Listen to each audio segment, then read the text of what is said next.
Ladies and gentlemen, the show is about to start in 10, 9, 8, 7, 6, 5, 4, 3, 2, 1.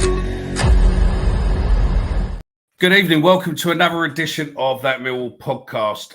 Fuck knows what we're going to call this show. It is the Saturday after a disastrous loss at home. I suppose we're going to call it the spireless gutted wonder of Millwall at the moment. You will see, those of you who are regulars, you will see we have two new faces. I put a call out earlier and said, look, you know, anyone wants to come on, you're more than welcome to come on. I'm going to be joined by one of our regulars, Dan, shortly. He will be coming on. Stephen is probably going to be watching and commenting in the comments. As if you've listened to us on Spaces before, our Stephen is obviously the one I do the normal show. You hear me go, our Stephen, other Stephen. Well, we're joined by the other Stephen who normally speaks sense on the Spaces. And I've also been joined by Jay as well. Jay is next to me. Stephen is below me for now.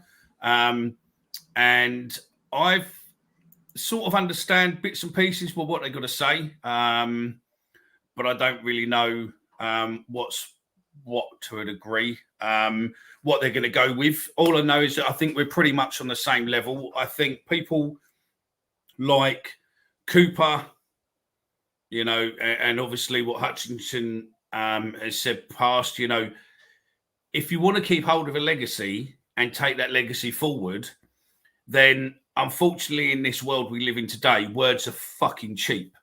You need to show us what you're made of out there on the pitch.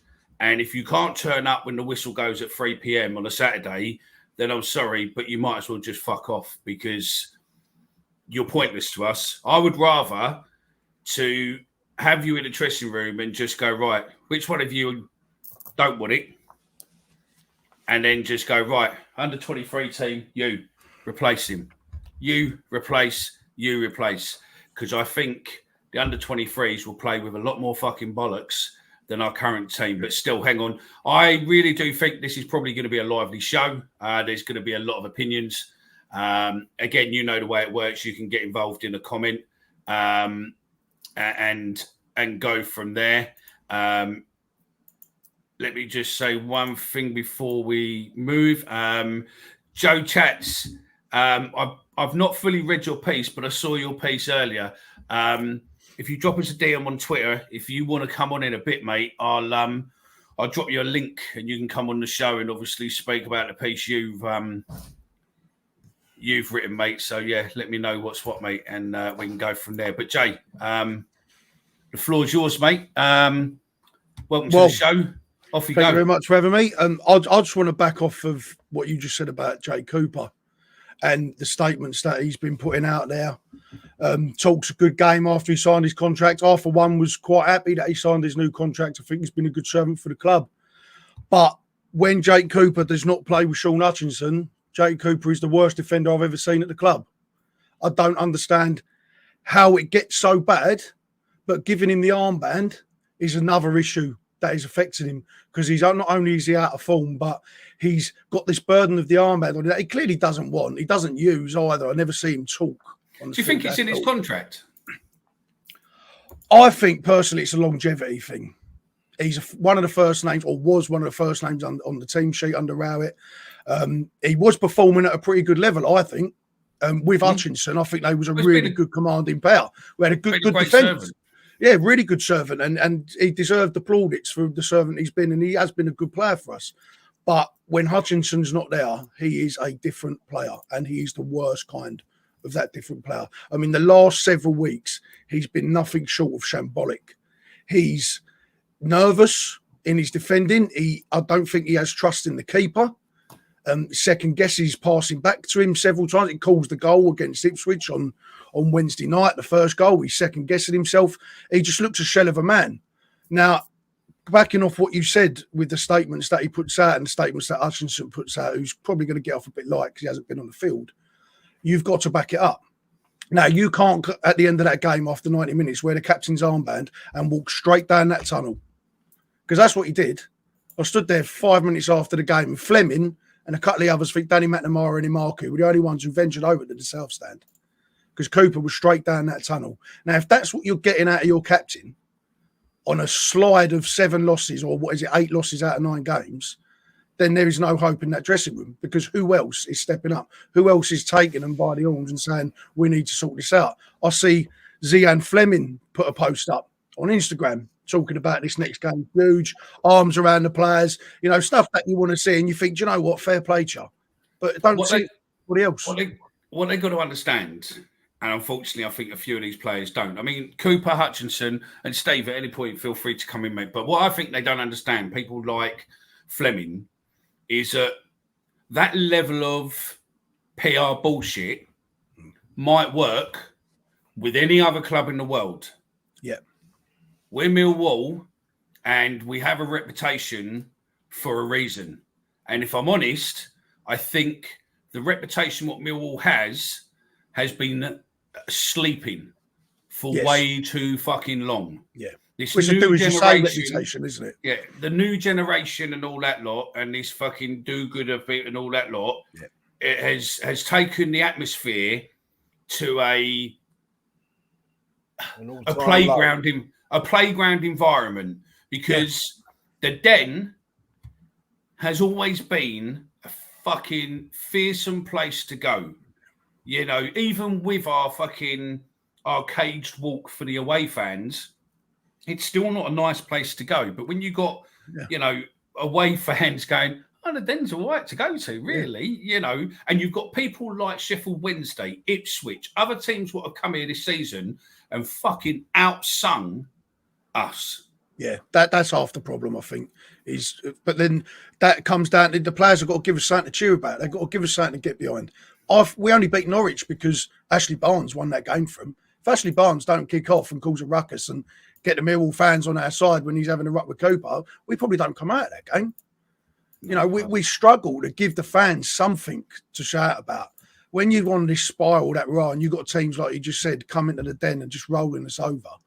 It's pathetic. There's no other word for it. It is pathetic. But we're getting ourselves into a situation where the players can't get the fans on the side. The fans are getting on the players' back, rightly so. And it's just becoming this cycle of defeat where we're all defeating each other.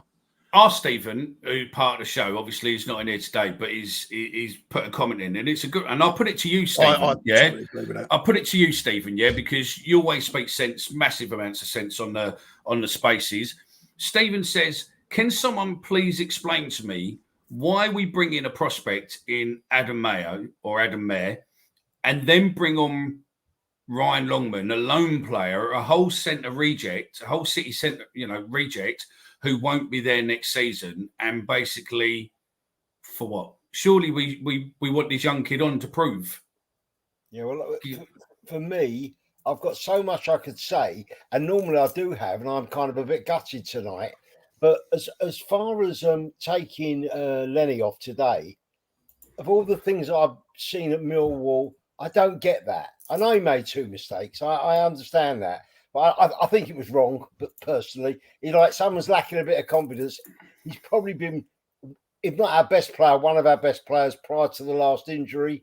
I think by taking him off like that, you maybe do his confidence in. And I agree with you 1,000,000%. The only money he's actually spent or been given to spend was on this Adam Mayer. Mayer? Is it Adam Mayer? And he bought Ryan Longman on. I don't get it. I'd just like to talk for a minute about blame, because everybody's been blaming everyone. And if you want to look at it from the top down, this is a very similar bunch of players to we had last year. I agree with Jay. I think Jake Cooper is a very good centre-half when he's got Sean Hutchinson alongside him. I don't doubt that. And Gary Rout said we don't need a centre-half. Saying that, I didn't think Tatanga was terrible today. He was all right. He ain't lighting it up. But that back, sorry, Steve, to interrupt you, but that back four, that's the back four we had with Harris. How often does that stick around? Well, we all know as well, just from social media, that Charlie Creswell doesn't play at Leeds. And, you know, it scares me that at that time, when we were desperate for a centre-half, unfortunately, we didn't get Dan Ballard 2 years ago. I actually like Charlie Creswell even more. And you know what? I don't think there's any point in talking about what we should have done and what we could have done. I think this smells a bit from the top down. 100%. I don't, you know, I don't get Alex Aldridge. I don't know him. I don't want to badmouth him, but I don't get him. I know he was a journalist. I've done a bit of Googling on him. I really don't get it. I'm not sure what Steve Kavanagh's ever done for the club, but I'm not criticising him either. But the players that come out, if I had to pick one today, I'd be struggling to pick one player. I know I've seen a bit of Danny Mack. He was all right. He was all right. Tom Bradshaw, and we, you know, I'm jumping about. You know, we needed another striker. I'm not sure the fella we signed from Burnley, and I don't want to slap him down before he's even got going. We probably needed someone a little bit bigger, someone that can hold the ball up, someone that can win the ball in the air. I think you're right, Steve. If we sign Kiefer Moore, I think we have different conversation in some of these games, to be honest with you, because you've got a plan B. You've got a plan B. He's gone and signed this Obafemi, who's Bradshaw 2.0, isn't he? And his bit is probably the same.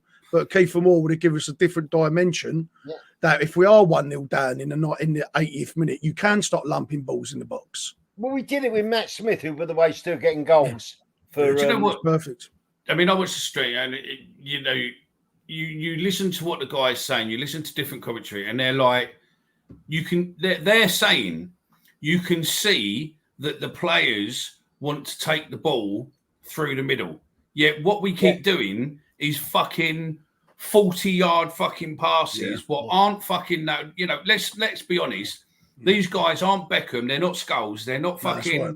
You know, they're not great players, and it's showing it. If you got a manager coming out going, I'm really sorry, my players have got a lack of confidence. Well, fuck me. I wish I had a lack of confidence on 10, 15 grand a week. Yeah. Do you know what I mean? I don't want to. Do you know what I mean? I don't want to put the booting on Joe Edwards, because although I didn't want Gary Rout to go, I was open-minded that if he did go, maybe kind of the time's run out. And I wasn't that disappointed with Joe Edwards. Unfortunately, and I love Mill, he doesn't inspire me. He really doesn't get me excited. He doesn't get me jumping up and down. No emotion, is there, Steve?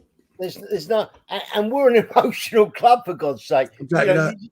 You just said that. The atmosphere. I mean, unfortunately, like Millwall or any other club, success breeds a bit of atmosphere. And I think this year we've had the stuffing knocked out of us. But I still think that the players aren't playing.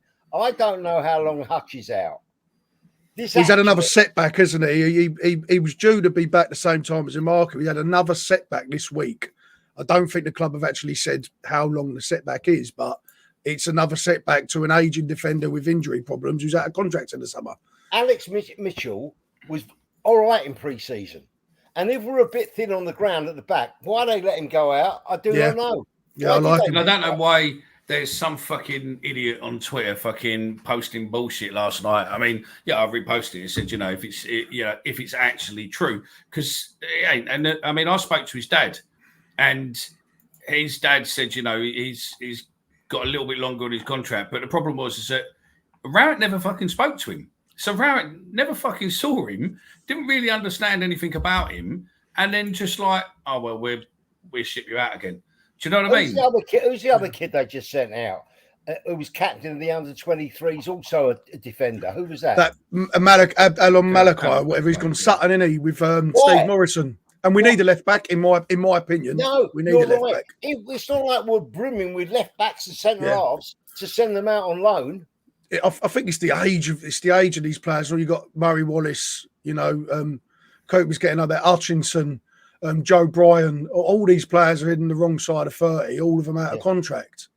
And I mean, Frankie, you've had some good points on Twitter today. And again, if you want to, you know, possibly come on the show, mate, drop me a DM on Twitter, and I'll send you a link, mate, because you've spoken some sense. To me, I think you've spoken some sense today on Twitter with some of your points you put up. It might not be everyone's, but you know, it is you have done some sense. So yeah, if you are watching us on YouTube, make sure you do subscribe and make sure you press that like button, because what pressing the like button helps is it helps put us in more people's feeds. So Do you know what else we're missing? We're missing like the from years ago, Georgie Jackson, Terry Erlocks, and people that Alan Dunn. He wasn't the best footballer in the world, but he rolled his sleeves up. Going back years ago, Harry Cripps was not a good player, but Benny Fenton actually told me he'd run through a brick wall for Millwall. Steve Morrison, that's who we need. We need Steve Morrison up there. Steve Morrison. It was the same. Yes.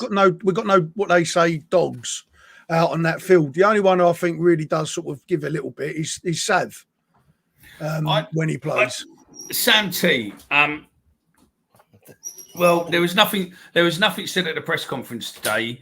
There was no rumours. A lot of people think that he's not really people are believing what he's saying, and no one feels confident in what he's saying at the minute. But I personally, I think the board is going this route, and I don't think the board will sack him, to be honest. Do you know what I mean? And well, that's it. I just don't think they will sack him at the minute, mate. So the thing is, if you do sack him, what do you do? Do you give it to Barrett again? Barrett, in my opinion, should have left when Rowett did. Should have held the door open for him. Yes. I don't know why we're keeping these people around. I think the only reason Barrett's staying, and I said it before, and again, I've got no inside knowledge. I'm just saying, I think personally, evening Joe, I can see you in the green room. Don't panic. Personally, what I think is that Barrett's there to be the conduit between the team at the moment. Yeah, he's the middleman. Yeah. He's bringing in Edwards and he's bringing in the players and creating, that whole benefit. And then potentially, I think in maybe next season or so, I think he might be off. But at the moment, he's staying. Just want to say one more thing. I think the sad thing, why I'm so sad, is it's not like I can come on here and say to you guys, we were a bit unlucky today. They nicked a goal and we were all over them. We had 3 chances. Last week at Ipswich, whether it's at Preston or Hull, we are outplayed by everybody, whether it's been Ipswich at the top or Sheffield Wednesday at the bottom. That's what, when I say it's scary, that's scary. Well, Steve, we've always been a club, like, we don't mind getting beat. We've never mind getting beat. We know we're not the greatest club, but it's in the manner that we get beat. I was there at Birmingham when they stuck 5-6 past us, so we gave them a round of applause off the field, because it's how we're losing at the moment. This is the problem. We are getting outplayed, dominated. We don't look interested. Teams are. You got Sheffield Wednesday laying passes after 30 minutes. They're second bottom away from home. They haven't scored a goal away from home this calendar year. I don't think they come to the Den and it's an easy ride. See, look, Frankie, I totally agree with what you're saying, Frankie. To me, it starts in the. I mean, listen, right? I'm 100%. I'm not going to bring people's names up or anything else, right? But this.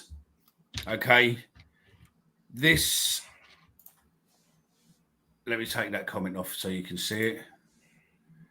Where are we? That comment there, that CV, is our first team scout. Do you know what I mean? I think that sums it up, really. Do you know what I mean? We got a postman as our first team scout, and we joke week in, week out that it's Football Manager run. Hello, Dan. You all right? Negative Dan is on. He's definitely not smiling today, but yeah. Evening, gents. Evening, everyone. Apologies about my lateness. Good evening. That's all right. It's marked down, so don't panic. But where'd you go? When you've got a head scout who's a postman and pretty much has no experience, where'd you go? Well, one of them went to Stoke, bigged it up down there, ruined that club, and then come back to us and looks like he's ruining ours. Yeah. Come back and, took him away. That Aldo went and another guy went, and then they come back.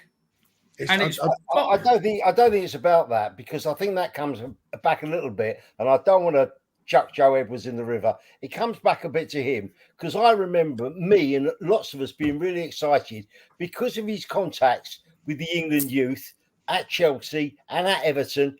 We all said it. It was said on social media. You've said it on this. He must have had loads of contacts. So I don't think it's about the scout. I really don't. And Joe Edwards, if he was going to be any good, he'd come in and stamp his authority on it. I think if we're annoyed about players not coming in at the last window, if it's not down to Joe Edwards, it's down to the hierarchy.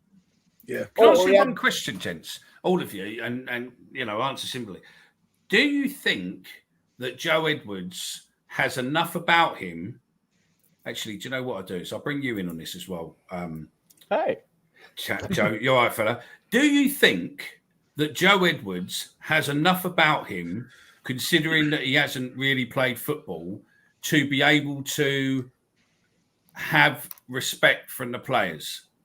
And we always hear about, that it's the players what control whether or not a manager gets fired or not. I mean, look at what happened to Graham Potter at Chelsea. He just couldn't control prima donna players, and in the end, they got him fired. Dan, what's your thoughts? You've been on the least as such, so you've only just come on. Yeah, I think it's clear, to be honest. I think you read some of the quotes that I think he has kind of lost the dressing room, to be honest. I think you read about these things about the players kind of holding these meetings. I haven't listened to what Edward said. I think it's quite telling the fact there is nothing being on the club's social media. There was no updates, obviously, in the from half time. Yeah, nothing, no updates whatsoever. I think that's very telling. He has done the press conference and his post-match interviews. I've been told they're available on the club website for anyone who does want to go and listen to what he said. But even after what he said against Ipswich, I mean, in the Sky Sports interview after that, it looked like he was in tears, to be honest. Yeah. It's just did. like, the players just must be taking him for some kind of laughing stock at the moment, to be honest. I respect the ambition that the club's had, but I'm just going to go off on a very small tangent here very quickly. We've sleepwalked our way into a relegation battle, and with on paper how bad the bottom four teams are in this league this year, that is utterly unacceptable. I just think, we've had our experiment, we failed. We know we can't obviously go down this route. We now the club need to go put their hands up and say, yeah, you know what, we got this one badly wrong. We're sorry, and we need to make a change now, because you don't want to get relegated based on the progress the club's made. We're very close to, I'm sure we've undone some of the progress we've made in the last few years, and we're very close to undoing all of it and a lot more if we do go relegated this year. And we all know how things have changed, how difficult it is now to get out of that division. It's League One, there's some massive clubs in League One now as well. When you look at it, with massive money. And it's not like years ago, like the last 20 years, we got relegated, we came up within 2 years. That might not happen. This is big stuff. If we go the thing is as well, sorry, Steve, the thing is as well, is that next year, the finances change with the money that comes down to the Championship. Yeah. And it's questionable at the moment, isn't it? Because I mean, I've heard that Luton are throwing their toys out in the pram over it all. Allegedly, but there's talks that it could go up to 15 million. Now, that's what I believe our annual intake is. So if we start next year, we could be self-sufficient. We could restock in positions of need. But if we go down, that is going to be far worse than just what we think it is. Going to League One, we might bounce back up. We could spiral out of control. Big time with the way we're set up at the moment. Now, I agree with Dan said. I think that the club went the right way, young, hungry, initiative, forward thinking, coming to the modern game, but it's failed. Now, people, I keep hearing this argument. I keep reading this argument on Twitter all the time, and I know you guys do as well, is, well, who'd you get out there if you sack him? And I'm sick of hearing and reading that, because there's always someone out there. And this just needs a spark. It's very clear the players aren't playing for him. If they would have turned up today. But it was the same as it's been for the last 10 weeks. It's 20 minutes. We look solid. We look good. The other team's manager gets hold of them and goes, right, this is what we're going to do to change it. And Edwards doesn't adapt. And then it's a 70-minute onslaught. And that's what it's been for 10 weeks. I watched his interview on Sky. As Dan said, he looked like he was crying. He has got no emotion. He talks with the same tone in every press conference, and he said, "I think." They asked him if he steamed into the players at half time, and he said, "I didn't think that would be good. I didn't think that would be a good thing to do." So what are you doing then? They need a rocket up their arse. Exactly. They've got their head in the clouds. No players in the press conference now. The guy's the guy, and his personality is his personality, and you can't. turn a street fighter into a ring fighter. It's different. They're different animals. So I think if he went in there and started screaming and shouting, if that's not him, they'll probably laugh at him. Also, I think it goes back on what I said a minute ago about him, is that would the players just go, shut the fuck up, Joe? Who the fuck are you talking to? Do you know what I mean? You've never fucking kicked a ball in this fucking league. What do you know? I do you know what I mean? Go on. Oh, I haven't kicked the ball in the league, but no, but not you, but the other one. But yeah, I mean, you wrote a piece earlier about it. I mean, what's your take on it from overseas as such? Well, I gotta tell you, does it look even worse on TV? It does, because it got to the point today where Carl's even like, why is it only outswingers taking corners? Yes. Yeah, why? Why? It didn't make sense. And as soon as Saville came on, it's like, but we're doing the same thing. Okay, we don't make adjustments. It's I respect Joe because of his name, but I think you're right, Joe, because we got these big towering centre halves and we float it to the back post, just steam it onto the penalty spot and just all run in. I don't know what we do the same on free kicks, throw-ins. Yep. I've got a question though. So you're saying the player, Joe Edwards, wanted to protect the players from talking to the media after the. I'm a media member in the United States. This is why I'm asking. Is that what happened? No, he got asked in his press conference or the Sky Sports interview after the Ipswich game, what did you say at half time? And he was like, I didn't think it was right to tear into the players. I tried to keep things like quite calm and stuff like that. Well, interesting. That's going to take a different approach today. Time was today steam into him time? Is he mixing it up? What is different? It's crap. Well, it's not good. It's not good ever, and they never adjust. Repetitive is the word I'd use. Repetitive. Well, I've got something for you, gents. Right? There's a guy who listens to the show regular, but he's got ChatGPT down to a fine art because he's researching it for a book. He's writing something around it, and he's got these prompts down and all that. So today, he's written to him and said, in a situation where a football team has been underperforming with a series of losses and draws, especially with defensive vulnerabilities leading to relegation fears, the head coach response to the press must be carefully crafted to address several fronts: accountability, optimism, and a call to unity. Here's a response that might encapsulate these elements. So this is ChatGPT giving the press conference after today and our past lot of days. Firstly, I want to acknowledge the frustrations and concerns of our supporters, you guys. Their passion is a lifeblood of the club, and it's clear we have not met their standards expected of us. The results over the last 7 games are not reflective of the potential of this team, and for that, I take full responsibility. Defensively, we have conceded goals that could have been prevented, and it's evident that we need to address these lapses in concentration and organisation on the pitch. We're already working on specific strategies to strengthen our defence and ensure we are more resilient in our upcoming matches. However, despite our recent form, I have complete faith in the ability and commitment of the squad.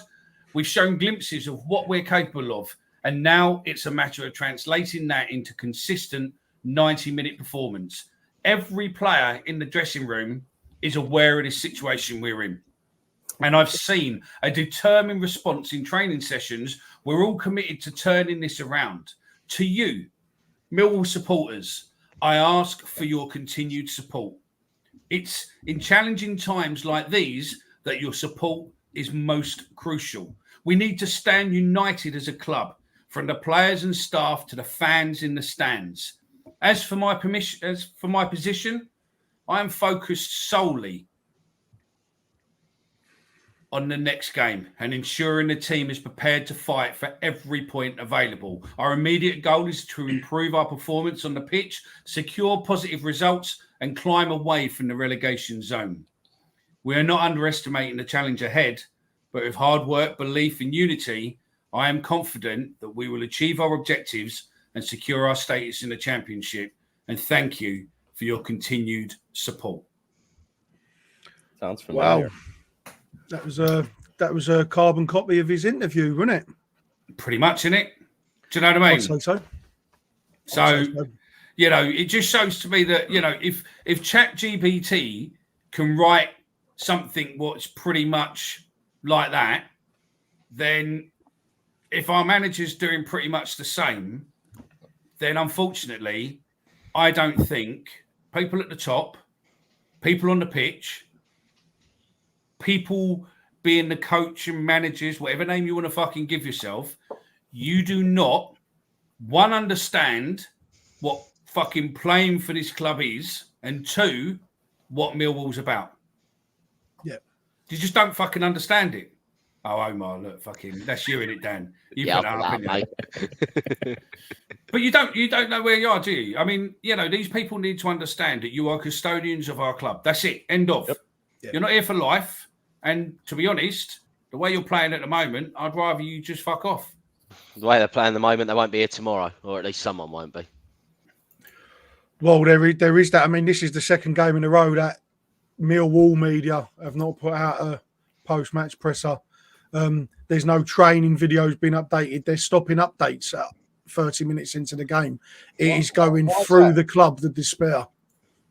How are they supposed to make money long-term with advertising partners if they don't show consistent results or not just consistent product? Like, if we actually care about this club being financially sufficient, these are the bare minimum things you have to do. Because they don't want the negativity to come with it. That's everyone deals with it. Boo-hoo. Look at Chelsea's mentions after they lose or after today's result. It's what you do. It doesn't matter. That's what admin's paid for. But it's no. Millwall doesn't want the negativity, you know, and that's it. You know, unfortunately, to me, I would have kept on. You know, I think that they should have kept on doing it. So yeah. Oh, I think that could be the Brian King, by the way. Possibly, I don't know. Might not be, but yeah. The geezer's too nice and respects teams too much. Wrong approach, and he can't fix it now. I don't know if it is, but it possibly is. He hasn't texted me to say that he's watching, so it might not be. So, yeah. The thing is, his approach, though, is half the reason that Rowett was despised towards the end of his tenure, and half the reason he isn't here, was because of the five at the back, the same formation, regardless of opposition, lazy management, home and away. Same setup, regardless of who we're playing. If a team plays 4-4-2 or they go five at the back themselves, we're playing five at the back. Edwards has slowly started to adopt that. And he's trying to fit players in, like Tanganga, Harding, these players in, to make it work for the players he's got. But he's undoing everything he said he was going to do. Now, when we went 4-2-3-1 a couple of weeks into Edwards' tenure, we might have been losing a couple of games, but we was actually playing pretty well. We actually turned the tide a little bit, you know, when we was playing this progressive football. But all of a sudden, it's gone back to it's Gary Rowett 30 years ago standing in the dugout. Yeah, you know, he's got hair on his head now. You know, he's a bit younger. That's how it looks. And I've honestly thought today that Wednesday and the weekend before would be the end of five at the back. It would be the end of it at home at the very least. And he rocked up playing players out of position, playing aging people in defence, playing people that are not going to be here in the summer when you've got young, exciting players on the bench, like the comment about Longman coming on instead of Mayer. You know, he's reverted back to something he said that he was going to take us away from, or what the club hired him as a reason to take us away from. Now, if we branded Rowett a dinosaur and we wanted him out of the club for them very reasons, because the results were going bad from it, Edwards is going to suffer the same fate. And unfortunately, Edwards hasn't built enough of a rapport or got enough coins in the bank through wins to warrant himself any more time than he's already got. You put up the static earlier, he's got a 15% win percentage. Yeah. It's diabolical. It's the lowest of any Millwall manager, I think, ever. I think it's lower than Lomas and Holloway, and it's the worst one ever. Yeah, like I said, we could take getting beat. Or like I said earlier, I've been in the stands, we've been pumped 5-0. And we've clapped the players off the pitch because the performance has been there. You could see the grit, the fight for the shirt. But these last 10 weeks, there is zero there.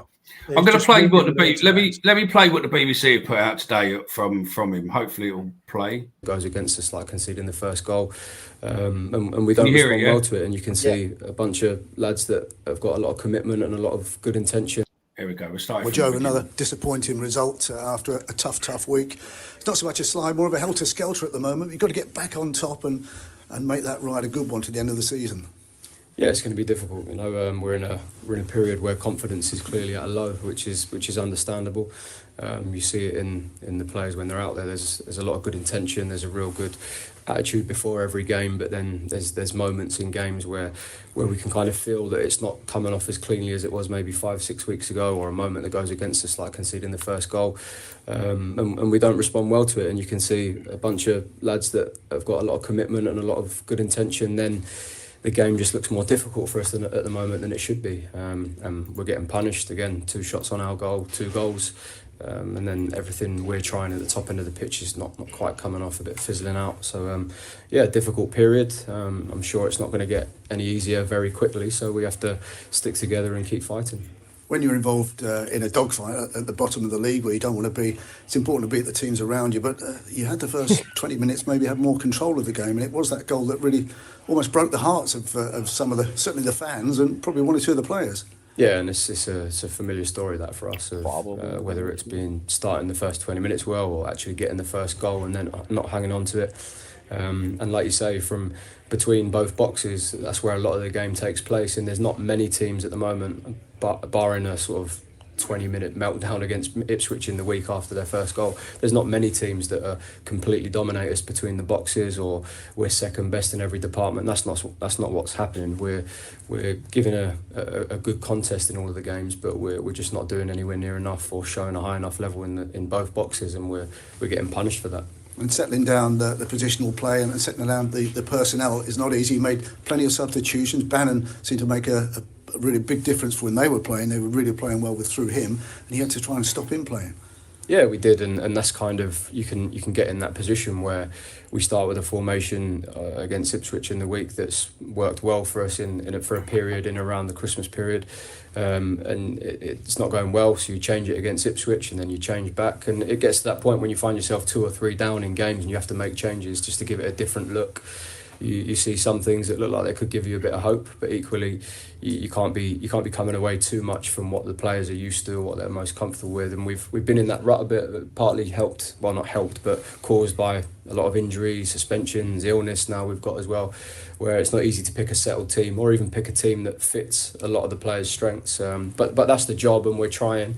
And as I said, for a lot of spells of games, it looks and feels like you've picked the right team or picked the right plan, and then goals are killing us, and we're not recovering well from them. Just need to see something change. As simple as that, and it's tough. It's tougher when you're low in confidence, but the only way through it is to stick together and keep believing and keep fighting, and we'll do that. Yeah, okay. Keep together, keep fighting.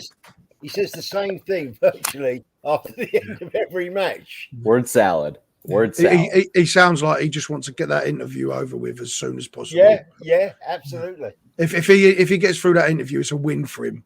That's how he sees it. Because he says, as you just said, he says the same things over and over. He talks about injuries, not being able to play the right system and things like that. But when you're playing players out of position and you're resorting to 5 at the back and you're still playing that goalkeeper, when there's issues and you're not changing them, when you have the players that are fit, you're still not changing it. Look, So I just heard a load of verbal. I don't think he knows what to. The other night, he had the kid, was it Boateng, was on the bench? Is it Boateng? Yeah, Nana Boateng, yeah. Okay. So He's what legit. we had the same problems with the centre forward. He's a centre forward, isn't he? Yeah, I think he's like a more of a inverted attacker kind of Whatever. do it But what I'm all saying, across the what front did it- type player. We were no good the other day. What did he do to get dropped from getting on the not even getting back on the bench? Well, I think we had Imaku and Cuffy come back from injury, didn't we? Which is pleasant to see. Don't get me wrong, but Cuffy, of his last few weeks, the last few games he's played, it looks like he's had enough. I agree To with be honest you. with you, he looks like he's had enough. And when he come on today, he's like you said earlier, Mick, we do these 40-yard passes. Cuffy gets up there, gets the ball down, and there's no one within 20 yards of him, and he has to keep coming back. And then we go across the back and we do it again. I mean, listen, right? I'm not going to sit there and throw digs at Bradshaw. He's is a good enough player in his time, but I just don't know if he's got the legs now. I just don't know. You know, he's only a small fella. And then fuck me, we go out and get another striker on loan who's fucking even shorter. Do you know what I mean? The thing, there was a comment right at the beginning of the show which basically says, you know, doing the same thing every time and expecting different results is a sign of insanity by Albert Einstein, right? Yeah, it is, and yet that's what we're doing. We're basically getting small strikers and then we're going to play over the top fucking hoofball when you can see that the players what are there want to run through the middle with the ball. Let them do it. Let them do it. And I said this the other day in our chat group and everything else, that to me, if you've got no fucking passion, then unfortunately, fuck off. And we'll put the under-23s in because they see... Did you see the video the other week? And I mean, I don't know where it is to find it, but the video the other week where they won their game and in the changing room, they were fucking having a laugh. Partying. Yeah. Oh, yeah, great. having a laugh. You know, to me, that's what playing football's about. We've never seen one of those videos. It probably would never come out. But, you know, I mean, there you go, Matt Dawson. Yep. We have not replaced Matt Smith since he left. No. 100% nailed on. We've gone for 5'7" and 5'8". Do you know what I mean? But you know I mean, what? fuck me. They could audition for the fucking Snow White pantomime, couldn't they? Do you know what I mean? Mickey, I think when Marku got injured, I think it was against Birmingham. Was it against Birmingham, Jay? I think it was. And he was playing centre forward. If I'm right. No, it was a bit after that, wasn't it? Well, the point when he done his shoulder, he's looked like the best set. From what I've seen, he might be the best centre forward. Bristol City, sorry, I think he is Bristol City. Yeah. I think you're right. He's got that turn of pace, and he is a bit physical. We do not have any physicality in that team. I said something that riled some people up. Now, I would like to see Zian Fleming drop into a centre midfield position alongside Casper Denore because I think he's physical enough, he's big enough, strong enough, he gets stuck in and he can drive us forward.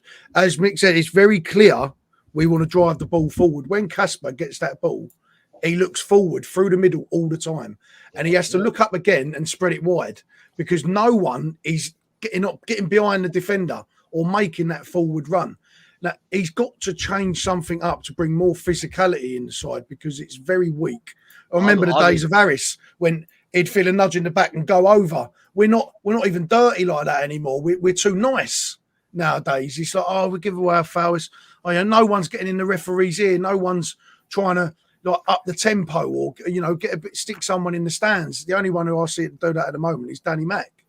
To be honest, I think. And yet, earlier on in the season, everyone was cutting that bloke off.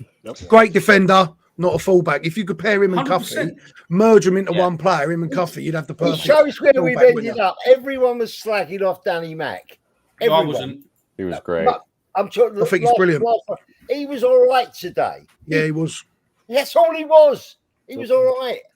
But like I said before, the media, the team and the media threw him to the wolves when he wasn't with the contract negotiation. And then when he still was standing firm and going, no, I want to do this. Rowett then went in front of the media and went, I'm not going to play Danny Mack. He's got a lot going on his head. He needs to get the contract. Until he signs, I'm not playing him. And what that did is turn fucking a lot of the fan base towards Danny, which is fucking disgusting from a club to one of your players, one of your fucking homeboys. Why do you think he hasn't been hired? Why would you hire him if he's going to throw somebody like that under the bus? That is...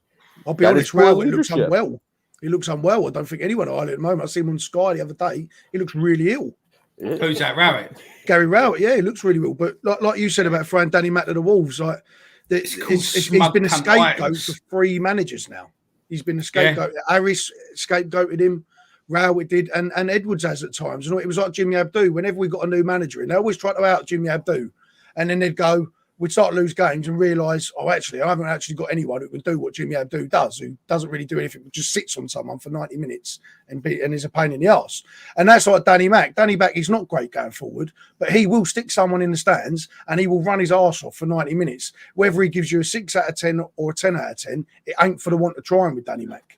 And that's where it is. Yeah, exactly. Andrew Roberts does a great point there, where it says the problem is that I think in today's age, right, is that if you're not asking the questions the club want you to ask, then you won't be able to ask that question. That's bullshit. But that's what happens. I know it sucks because we Yeah. can do it in the States and it's stupid because it's higher whatever the level is. It doesn't make sense. People would appreciate it.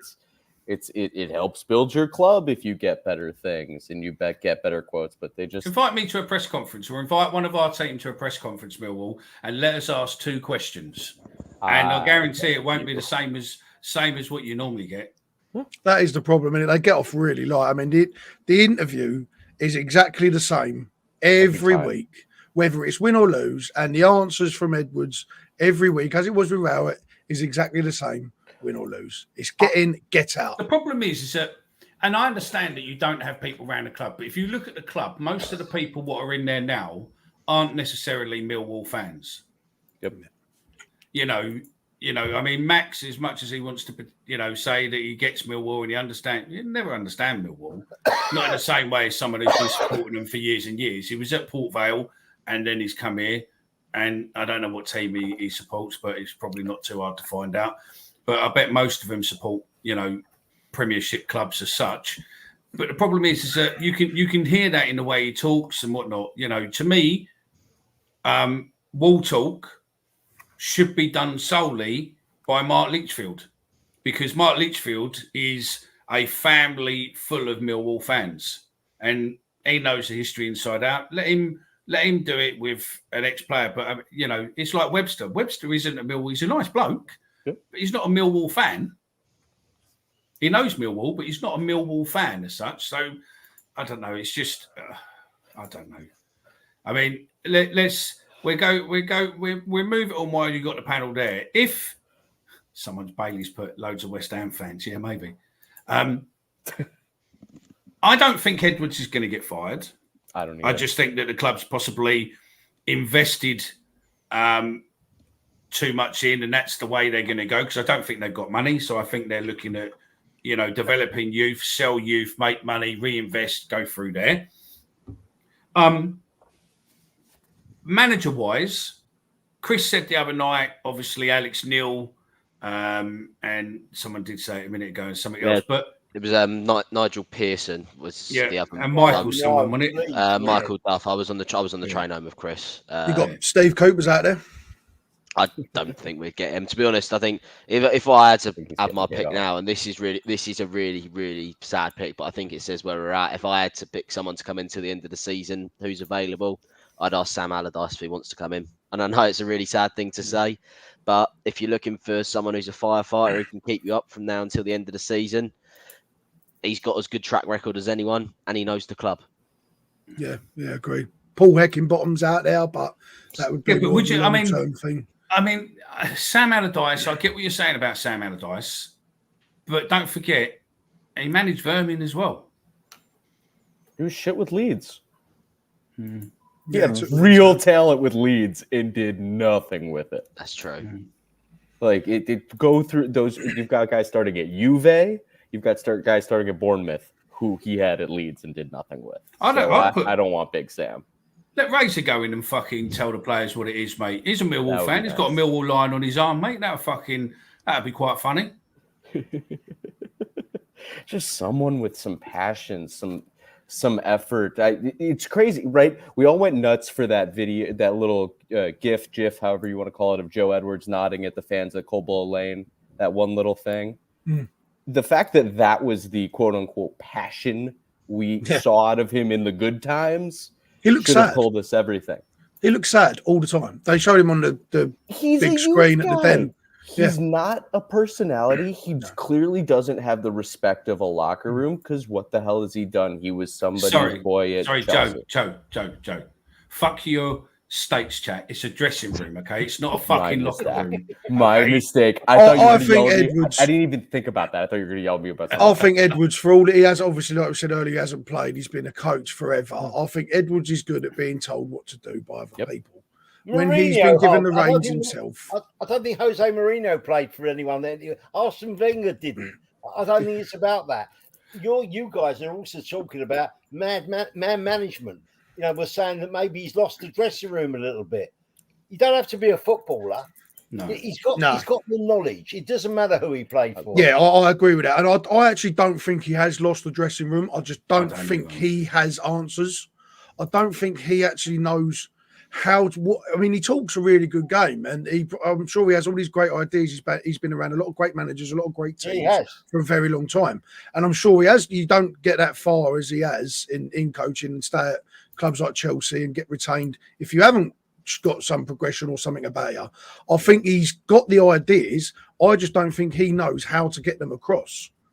All right, here's one for you, for you guys on the panel. You've got, a lot of it. I mean, obviously, Stephen more so than us, but obviously, George Graham come from nowhere when he come to us, didn't he? And he had the same sort of first job, same as Edwards. So look where that got. Look what he did and set up for the next manager to take us where he took. But my question to you would be: you've got all the football knowledge in the world. You know the technical side of what to do, okay, which he does. Yet, what is happening on the pitch? Why are the players only playing for 20, 25, 30 minutes and then it goes to pop? Whoever wants to come in. I'll come in. One better not fit enough. One sec. Let Stephen go. Go on, Stephen. The best jockey in the world, probably the greatest jockey of all times, was Lester Piggott. He couldn't get a donkey to win the derby. So you've still got to have, you can be a good conductor, you still need the band. However good or bad, he needs the players. And I'm not sure if we're coming back again, if the players are absolutely good enough. I don't think it's necessarily about his tactics. I don't think really they want to get relegated. Some of those older ones who we know we need to get rid of and will well go at the end of the season if we stay up are hanging on there. There's not going to be a queue to get, Murray Wallace, nice guy, player of the season 2 or 3 years ago. They're not going to be queuing up. I can't think anyone that's going to be queuing up for our players. Even from Zian Fleming down, 10, 12 million. Oh, I don't think so. Honestly, not. It's not going to happen. Not if we go down. Sorry? Not if we go down, that's for sure. It won't happen if we stay up. Because that's true. Probably, you're right. Probably we should have taken that. Go on, Dan. I was going to say, based on the 20-minute thing, the fitness is still a massive concern. Yeah, I agree. We're in February, and the fitness levels haven't improved all season. Nigel Pearson, when he was in charge of Bristol City after the 1-0 win here, said at the start of the season when Bristol City came to the Den, he knew they were going to be fitter than us. That's a concern. We still haven't addressed that. We run for 20 minutes. We play okay for 20 minutes. Don't get the goal. The heads go down. We concede a goal. The heads go down even further. Second, as well, it's happened in the Ipswich game, and it happened a little bit again today. A magical injury seems to happen for the opposition team, any time between the 15th and 25th minute. Yeah. Most of their team go over, get a drinks break. Nobody goes to warm-ups. It's not a serious injury. The player gets injured. Little team talk, couple of tactical changes. I just don't think Edwards has the tactical nous to be able to keep up with. Kieran McKenna and Danny Roll are kind of two coaches very similar to Edwards in terms of just come out of being assistant managers, working in German national team, Manchester United. So worked with good coaches throughout their careers, got good pedigree, but they just seem to have so much more ideas. And you can say it's their squad a bit more, whatever. Ultimately, this isn't a bad squad of players based on what we've seen the last few seasons. You just need to find the right formula. Daily Millwall's got a point. And it falls into what I've said. I don't think he's going to get the sack. Bobby said, he'd be gone in the morning. I honestly don't think they will. But that there is, Edwards did not apply for this job. He was approached by Aldo. Yeah, that's correct, yeah. From the youth side, he'd worked with him before, wouldn't he?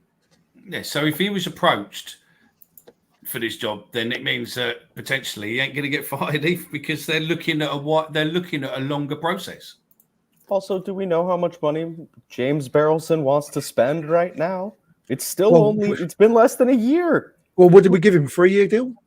It's something like that, but either depending on the mutual half-year deal. Yeah, so depending on the mutual agreement that we had with Rowett to let him go, what we paid him out, because we would have given him something. He ain't left for his own goodwill. No. To then pay Edwards out as well at a time where we have, I think we're bottom 3 in the entire division for net spend without recouping any players from sales. We never do. We don't recoup anything from sales, but we spend a lot. Like our finances are, while we comply with FFP at the moment, we do not bring any money into this club through player sales. We do not sell any on. We do not let any go to bigger clubs. Like, you see all these Bristol Cities and QPR selling players for 10, 20 million.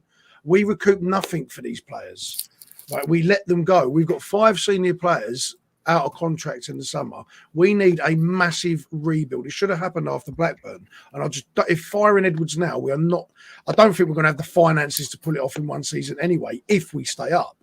But firing Edwards now, I don't think would be the right thing to do, because is it going to be better with someone else in? It's the same crop of players. Your same fitness levels, your same systems, same fixtures. Is it going to get any better? I don't think it will.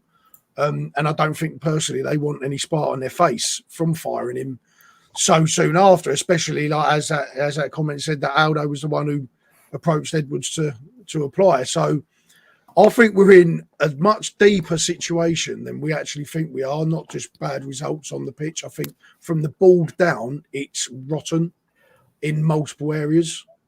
Well, I need to make an offer to Aldo. If he would like to use my MLS season pass, on Apple to actually do some scouting internationally, maybe learn about North and South American players who might actually, be cheap and good, please reach out to me. I will give you the password. Are they allowed to use these players now after Brexit?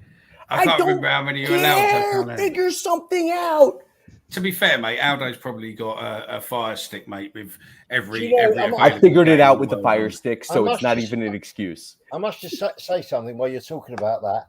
I happen to know this for a fact, that Brighton, who are owned by Tony Bloom, who's got a massive gambling company, yep, and Brentford are owned by Matthew Benning, by all their players, 90% of them on stats. Yep. Now, a kid I do know very well, who's made a lot of money, he actually approached Daniel Levy at Spurs, and they've started buying players on stats.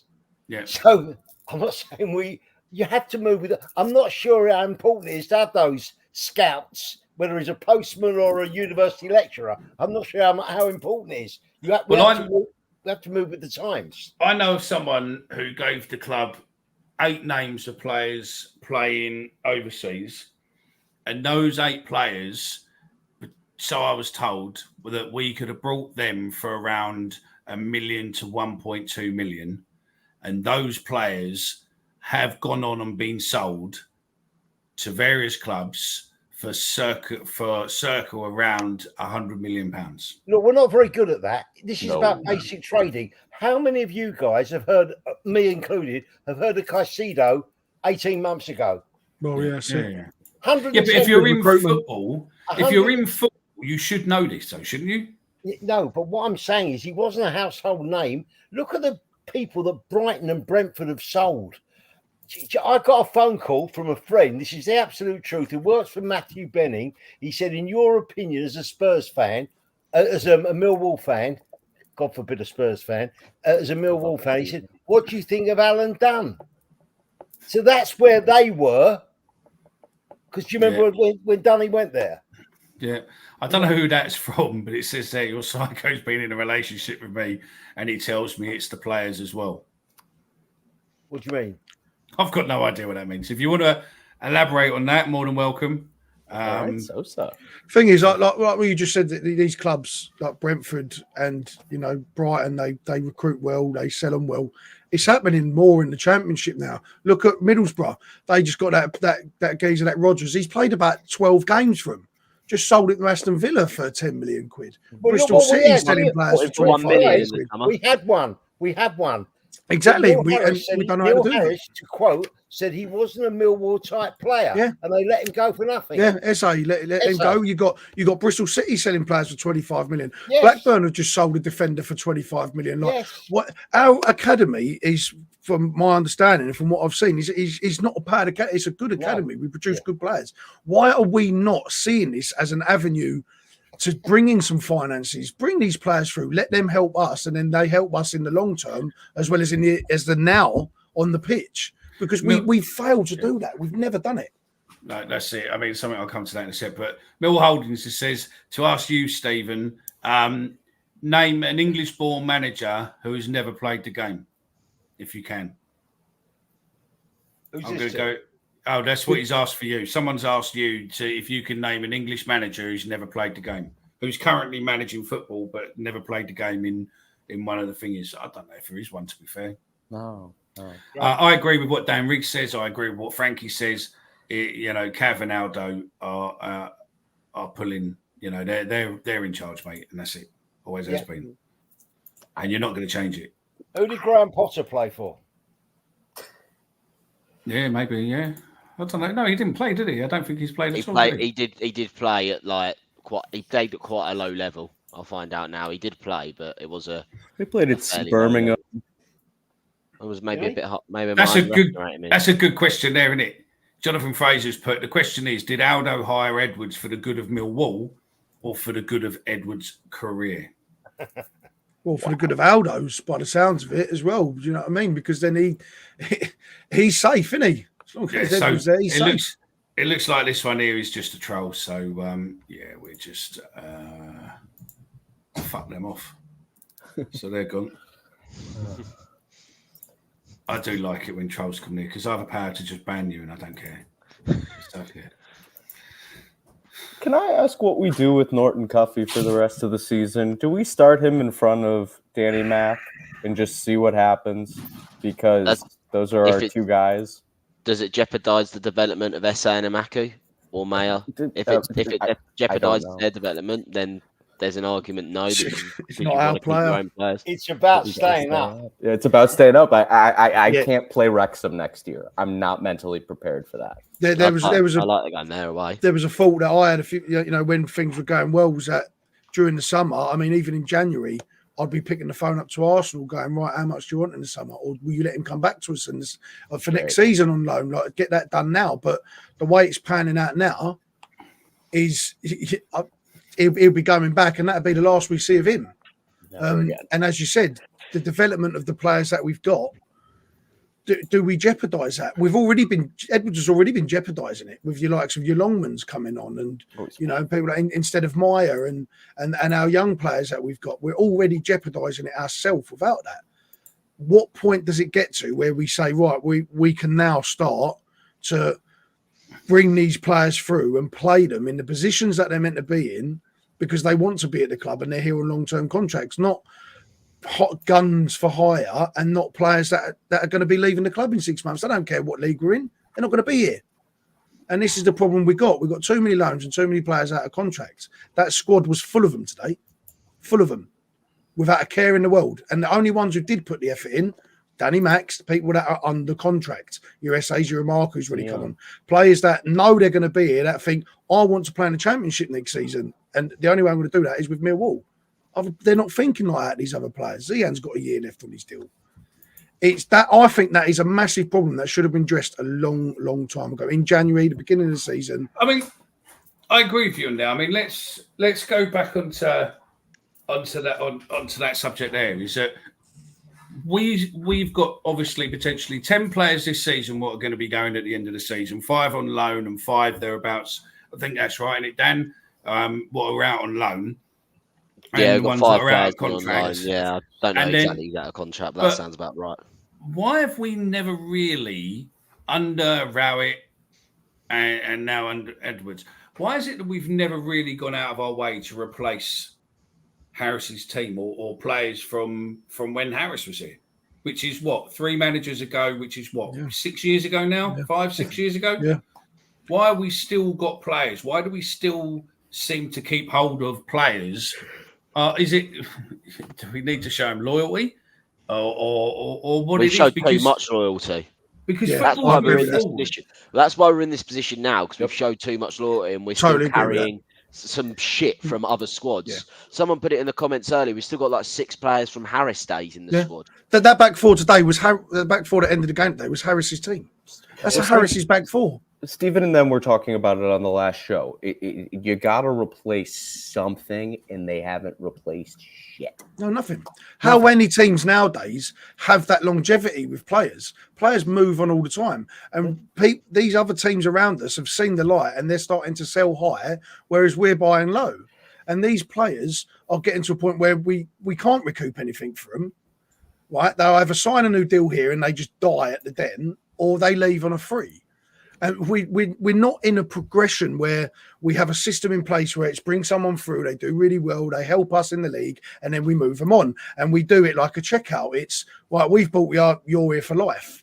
There's always been this stigma around Millwall that we haven't got the money to compete with other clubs. We haven't got this. We have to, rely on finding talents and keeping hold of them, long-term deals. That's still the case to some extent, but we're not as a club we're not a club at the moment in a progressive frame of mind. We're still living 6 years ago. Cooper, Hutchinson, Danny Mack, Biakowski to some extent, it's been a long time, Saville. Most Bradshaw, this whole squad is old, it's outdated, and it's been in systems that no longer work, and they don't know how to adapt to someone coming in with a young, progressive, forward-thinking way of playing football. And the people they've brought in are Kevin Nisbet, who, if I may, a former teammate of his described him to me as like glass. So this has been a thing. That was 5 years ago that he played with them. And he's like, that's the glassiest guy I've ever played with. That's what we have. Well, we won't be seeing him again this season. Let's be realistic on that. I mean, look at Brian. We brought Brian in to replace Wallace. Injured himself, kicking a ball, and karate chopped, the Sakamoto, and then basically now he's missing three. To me, if that was a player that wanted to play for the badge, he wouldn't have done that. Because that bullshit apology afterwards is all about him, not about us. I think that was the worst thing about the whole incident. I think that's just to protect his Costa Coffee deal. Yeah. Do you know what I mean? People love a tough guy with an elbow. It's bullshit. I mean, why is he coming out and doing that in the first place? Like, Millwall fans want to see that. Like, what are you coming out and apologising for? Like, it's just such a weak mentality we have at Millwall at the moment. These players are not physical enough mentally and physically to deal with what it's like to play for a club like Millwall. Do you think it's the world we're in now? Look, and I don't mean that in any disrespectful way. It's just that there are a lot of things nowadays where people go, we can't hurt their feelings. We can't do this, To come out, I mean, Stephen, when if we go back to the 71, 72 team, Brian King, etc., all of those players there, no one would ever have come out and said the players are lacking in confidence, because between that group, they would have turned around and said, take your finger out your ass, you fucking twat. Now fucking get out there and fucking go through their number 9. Because and that's it. Times, Mickey, have changed. You're quite right. They've changed. For me, it was always important. You went to Millwall, and Jay said it, they'd lose 5-0. When I was a kid, I used to go there. I'm 72, and they'd be clapped off the pitch. It's always been like that. But, I just think as well, it's gone so wrong, not from even a football point of view, from a business point of view, because I said about SA for 20 million. Someone else put in the chat, what was the other guy who went to Southampton? They got 10 million quid. Eddie Ozzy. From Southampton. There's 30 million quid that we've chucked in the river. On top of that, name one player in the last 10 years, because I can't think of one, that we actually bought and made a really good profit on. Off the only one I can think of is when we flogged Morrison to Norwich. But even then, or Saville, we were so good at business that Jed Wallace went to West Brom for fuck all. Excuse me. Yeah. That's how good we are. So this is why we sell low again. We let players just run down their contracts. If you take the football out of it, which we're struggling with, the business is no good. Someone at the club needs to learn how to buy. You buy and you sell. You buy cheaper than you sell for, and I don't think anyone knows how to do it. Yeah. I've said that before on here. I think James Berylson's done a fantastic job since he's come in to take the wing, and he is still learning on the job, let's be honest. Yeah. But how much does he know about what he's actually doing? Who knows? Now, is it other people in the background that are steering the ship at the moment and that are running it how they want? While James Berylson's in the background, maybe picking a few things up. Is that what's going on? Are people starting to take a bit out of the pocket for themselves in regards to Aldo approaching Edwards. Would that have happened under the previous regime, God rest him, if John Berrison was still in? Would that have happened like that? Well, just give him a good effort when he shows up at the Den. And that poor widow, they've never played well in front of her since the passing of John. It's the thing, how much is he in control of things from a knowledge standpoint where he can hold people accountable, or are other people running things for him and telling him it's like, you know, Richie Rich back in the day, the old movie with the kids on the chair, and he's got all the people running the business for him. He's like, yeah, that's a good idea. Have we got something similar going on down at Millwall at the moment? Because I think there is certain parts of the board and certain parts, as Steve rightly said, that from a business point of view are outdated and rotten, and it needs changing. I think what Kane Wood, obviously, I think is a football coach, as the name gives away. He said, you know, people are so close-minded. It's not about being close-minded. It's just that I think that you still live with football being that escapism on a Saturday afternoon. And look, you know, I understand why he's apologising, because nowadays it's all about image and PR and everything else. It's just that back in some of the other Millwall teams, you wouldn't have necessarily had a player doing that. You know, it just wouldn't. You know, it wouldn't have happened. It would have been. It is what it is. So yeah. Did Ainsworth do that when he had that incident with Tony Craig? Yeah. Would you have got that off of Ainsworth back then? Would you have got it off of Jermaine Beckford on Fordy down at Leeds United away? I still think Tony Craig thinks it was probably me what tackled him, not Ainsworth for some reason. But yeah. I don't know. But yeah, I mean, look, Frankie's got it again. Frankie keeps nailing on me thingy. We act like a League One club. We are behind on everything. We are behind on commercial entities by about 10 years compared to everyone else. And again, I'd probably say that is that we had the wrong people running things. We've got a club shop what we couldn't run, so we've given it away to an American company who pretty much is a print on demand business to a degree, and we've a given shitty it to one at them. that's getting ripped. Yeah, but they're getting ripped here. They're shit. They're awful. From a business point of view, I don't know where we've ended up with the development. Bermondsey in London is one of the best redevelopment areas in the whole of London. Yep. There's no doubt about it. And I've done a bit of property, I do know. I don't know what happened with Renewal. I think what was their name? They're still there. Yeah. Renewal's still there. Jordana's still there. The problem is at the moment. What are we getting out of that? Well, we're not, because we've got the land. We're still waiting on the lease to be signed, because obviously it's a short lease. We're waiting for that to be done. We've got all the car park and the coaching. So basically, from where the fence is separating Millwall from Stockholm, that's there all the way up to the end of the community centre. That basically on the club footprint is the land what Millwall's. This is business. We should have. But it's 10 years ago. We should have had it. Can't buy it. It's owned by Lewisham Council, so that's why we need the lease. So what are Renewal doing there? Renewal don't. Renewal got out of there through AMS. They got forced out of that part, so they own everything past that fence, going the other way and up. Then Lewisham own the club footprint, the car park, the community side. Hence, Millwall need an extended lease on there, because no one's going to buy a flat what they build when it's only got a 50, 60, 70-year lease. So they need a long lease to be able to rent out, and that's what's going. But obviously, Egan is now mayor at Bristol. Someone could have had the foresight to know this is a redevelopment area, and we should have been involved in that. We should have been making money. We refused it when it was all being done, Stephen. Yeah. Theo Pafitis and even Stuart Till beforehand didn't have the money. So they basically turned down, because Dave Sullivan has been looking at this with Malik from, I think the first bits were being done around 2004. I think there might even been earlier than that, to 98 before the Den. What is it, after the Den move? So yeah, but I mean, if you dig into it deep enough, you can see that this was pretty much an idea when the Den was moved. That because what they've done is they found out that when the Den moved, they could turn commercial property or commercial land into residential, and where they built all those new houses. And then over the time, they converted the residential back into commercial, and over years, pockets were being swapped back on and back on and back on. And we should But have that's for another show there. But Dan, Of course it is. But it's the same as the football. Not making any money on the players. It's the same thing. It's a business. Yeah. That's what blows my mind. It's Barrelson was willing to lose. This was his toy. This was John Barrelson's toy. And I'm not sure. I don't know anything about James Barrelson. You know, I'm not sure how much money I want to keep chucking at it. Exactly. John was willing to lose money.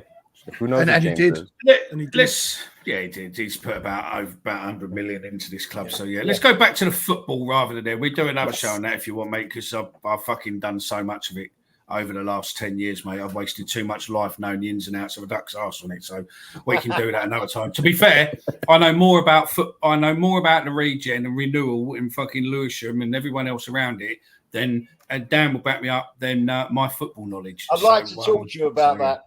Yeah, no problems, mate. Anytime. I'll drop you my number on a DM and then anytime, mate. So question.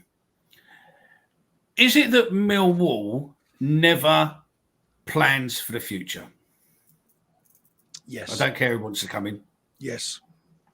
We're seeing it unfold in front of us. That is the answer.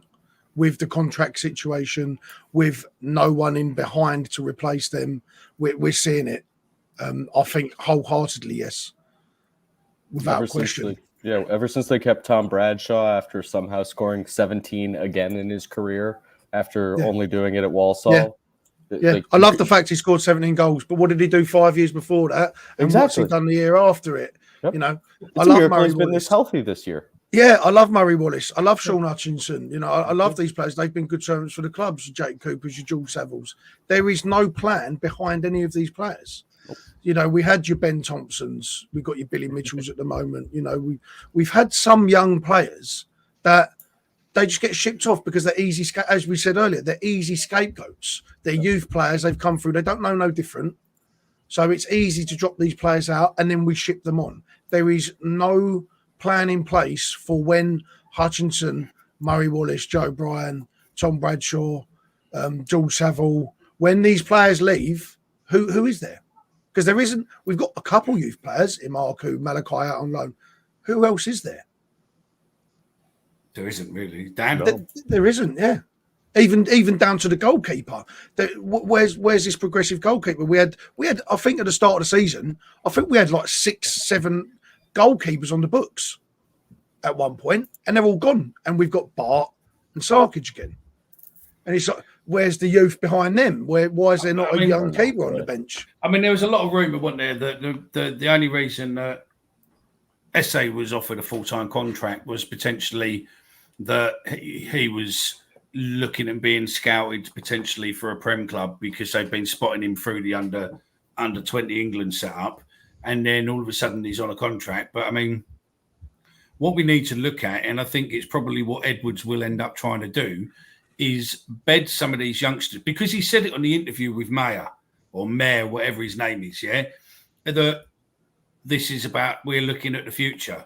And the trouble is that we probably need another 20 players like him.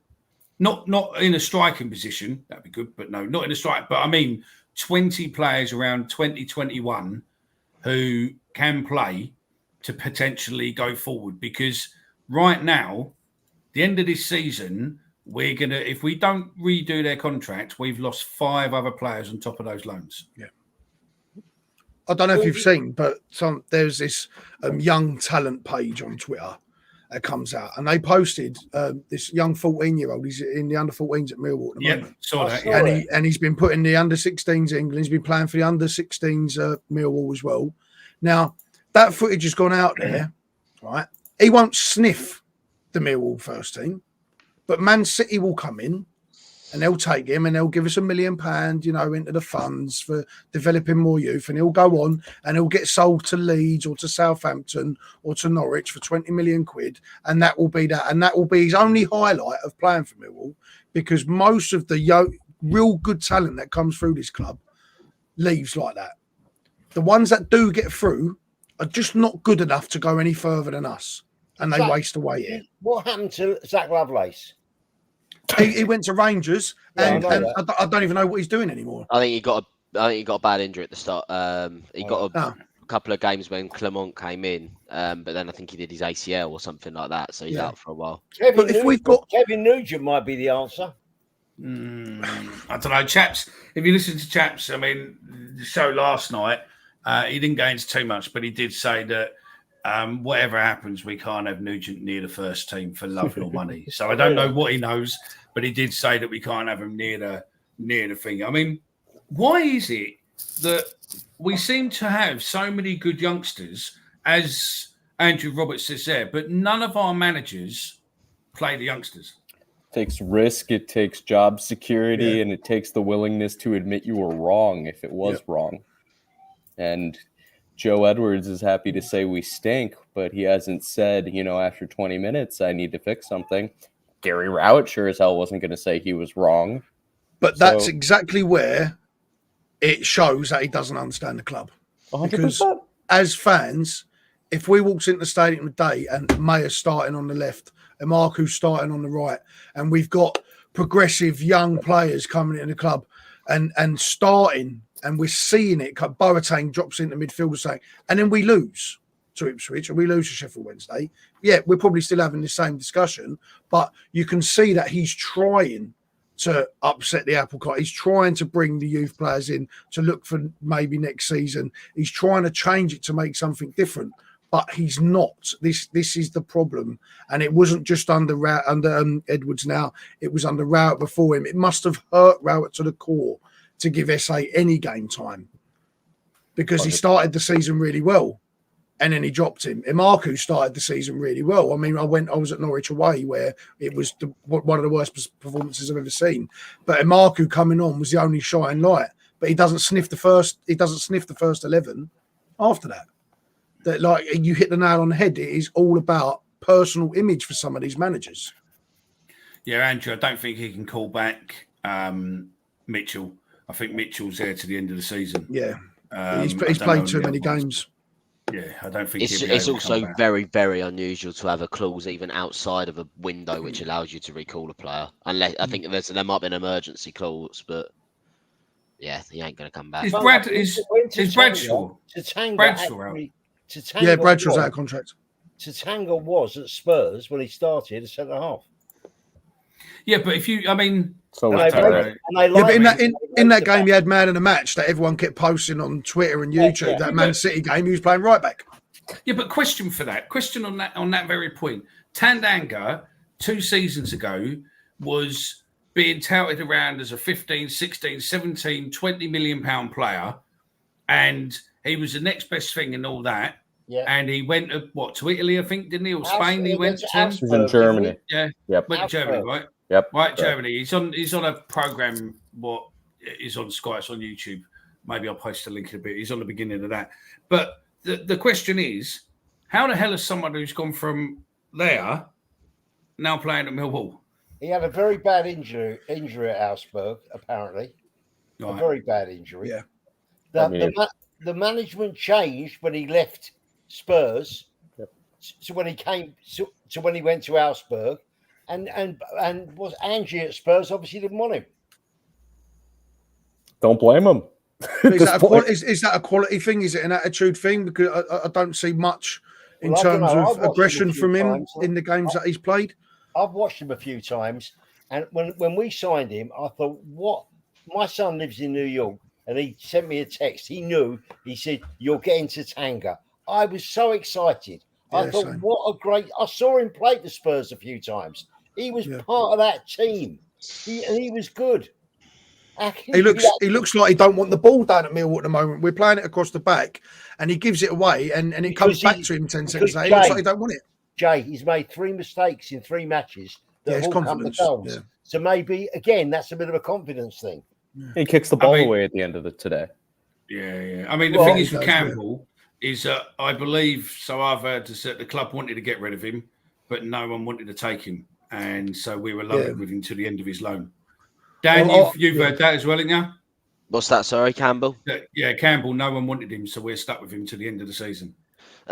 Pretty much, yeah. There was a couple of late interest on deadline day, but I don't think that he was very happy with agreements in terms of playing No. time and stuff like that. Well, we'd need someone behind him as well. We'd need time to replace. Yeah. Not that he does anything, but we're short in them areas as well. But why aren't we playing him? That's the thing. Like, how bad actually is he, considering how bad we are at the minute, and he still can't get Exactly. And he's a good person in training, apparently. That's the thing, because I watched him in Luton's promotion campaign last season, he's and he brilliant. was phenomenal. He was And the season before that as well. Yeah, drives forward. He's got a goal in him. You know, he's aggressive. He fits the profile of what we deem as a Millwall type. I've got a friend who's a really Luton excited fan. for it. I've got a friend who's a Luton fan. He said, "You signed one of our best players." Yeah, they couldn't believe they let him go. They wanted him to play in the I couldn't Prem. believe they let him go. It's madness. I just don't get like are these players coming here like Tanganga and Campbell, and they've seen how it's done at other clubs that they're at, and they come here and they look around the dressing room, they look at the management style or the board or how the club's ran and think, why am I here? Like, it's so much better over there. You know, is that a part of it? Because a lot of these loan players that we get in, that we have these amazing windows and we think, oh, that's a great signing, turn out to be really bad. And that's happened a lot more than it's come good. And the two good ones from a season or so ago, who I think was Callum Stiles and Charlie Edwards and Cresswell, yeah. Cresswell. We never got back. Yeah, I would have snapped Styles up straight away. I think he's versatile for a club with little finances. Mickey, you could play him in 4 positions. Apparently, you know this, Mick. We had an option to buy him, did we not? Yeah, we did, yeah, but we didn't pay. We had So an what's option. the point of negotiating an option? Business again. You've negotiated an option. We don't want to pay that much. Then don't put that amount of money in the option, you idiot. But that's the problem is that, you know, if Millwall negotiates an option for 2 million, then basically we will go, we'll offer you 1 million. Yeah. But then put that in the option contract. When you do an option, you do a contract. Yeah. So But there is also the other side of it, is if you negotiate an option for 2 million and he performs out of this world and suddenly they think he's worth 6 million, well, you've got an like option what they did with Chris Wood. No, Styles. Chris Wood was never coming in. Chris Wood was never coming in. Every time we bid, he went off and fucking his agent got a bid increased. Leicester bid another 100 grand or 50 grand more. Yeah, he was never coming in. We were used. I said I would have snapped Styles up. He with a club that's got little finances, he can play so many different positions. Like I thought it wasn't because of performances we didn't try and sign him. It could have been because every time he played, I thought we actually played really, really well. He's a great little player. I thought he was fantastic. And a Millwall type player. Yeah, without a doubt. He played left back, centre, left wing, centre midfield, and he did all of them for us as well. Yeah. We tried him in all them positions, and he gave 9 out of 10 every time. Can I just? I'm just going to come in quickly. Just going back to today. I know we don't want to keep talking about, it, but obviously that's why we're here. We have to. Anyone else feel free to correct me if I'm wrong, but the first player that seems to have came out and said anything about today on social media is Adama Maku. Now, what does that tell you? The fact that a 20-year-old who's been at the club for just over a year is the first person to come out and hold his hands up at what's happened today. What does that tell you? What's going on with the rest of the squad? Dan, it doesn't surprise me because he was the only one who he actually come the furthest towards Coldblow Lane at the end of the game as well.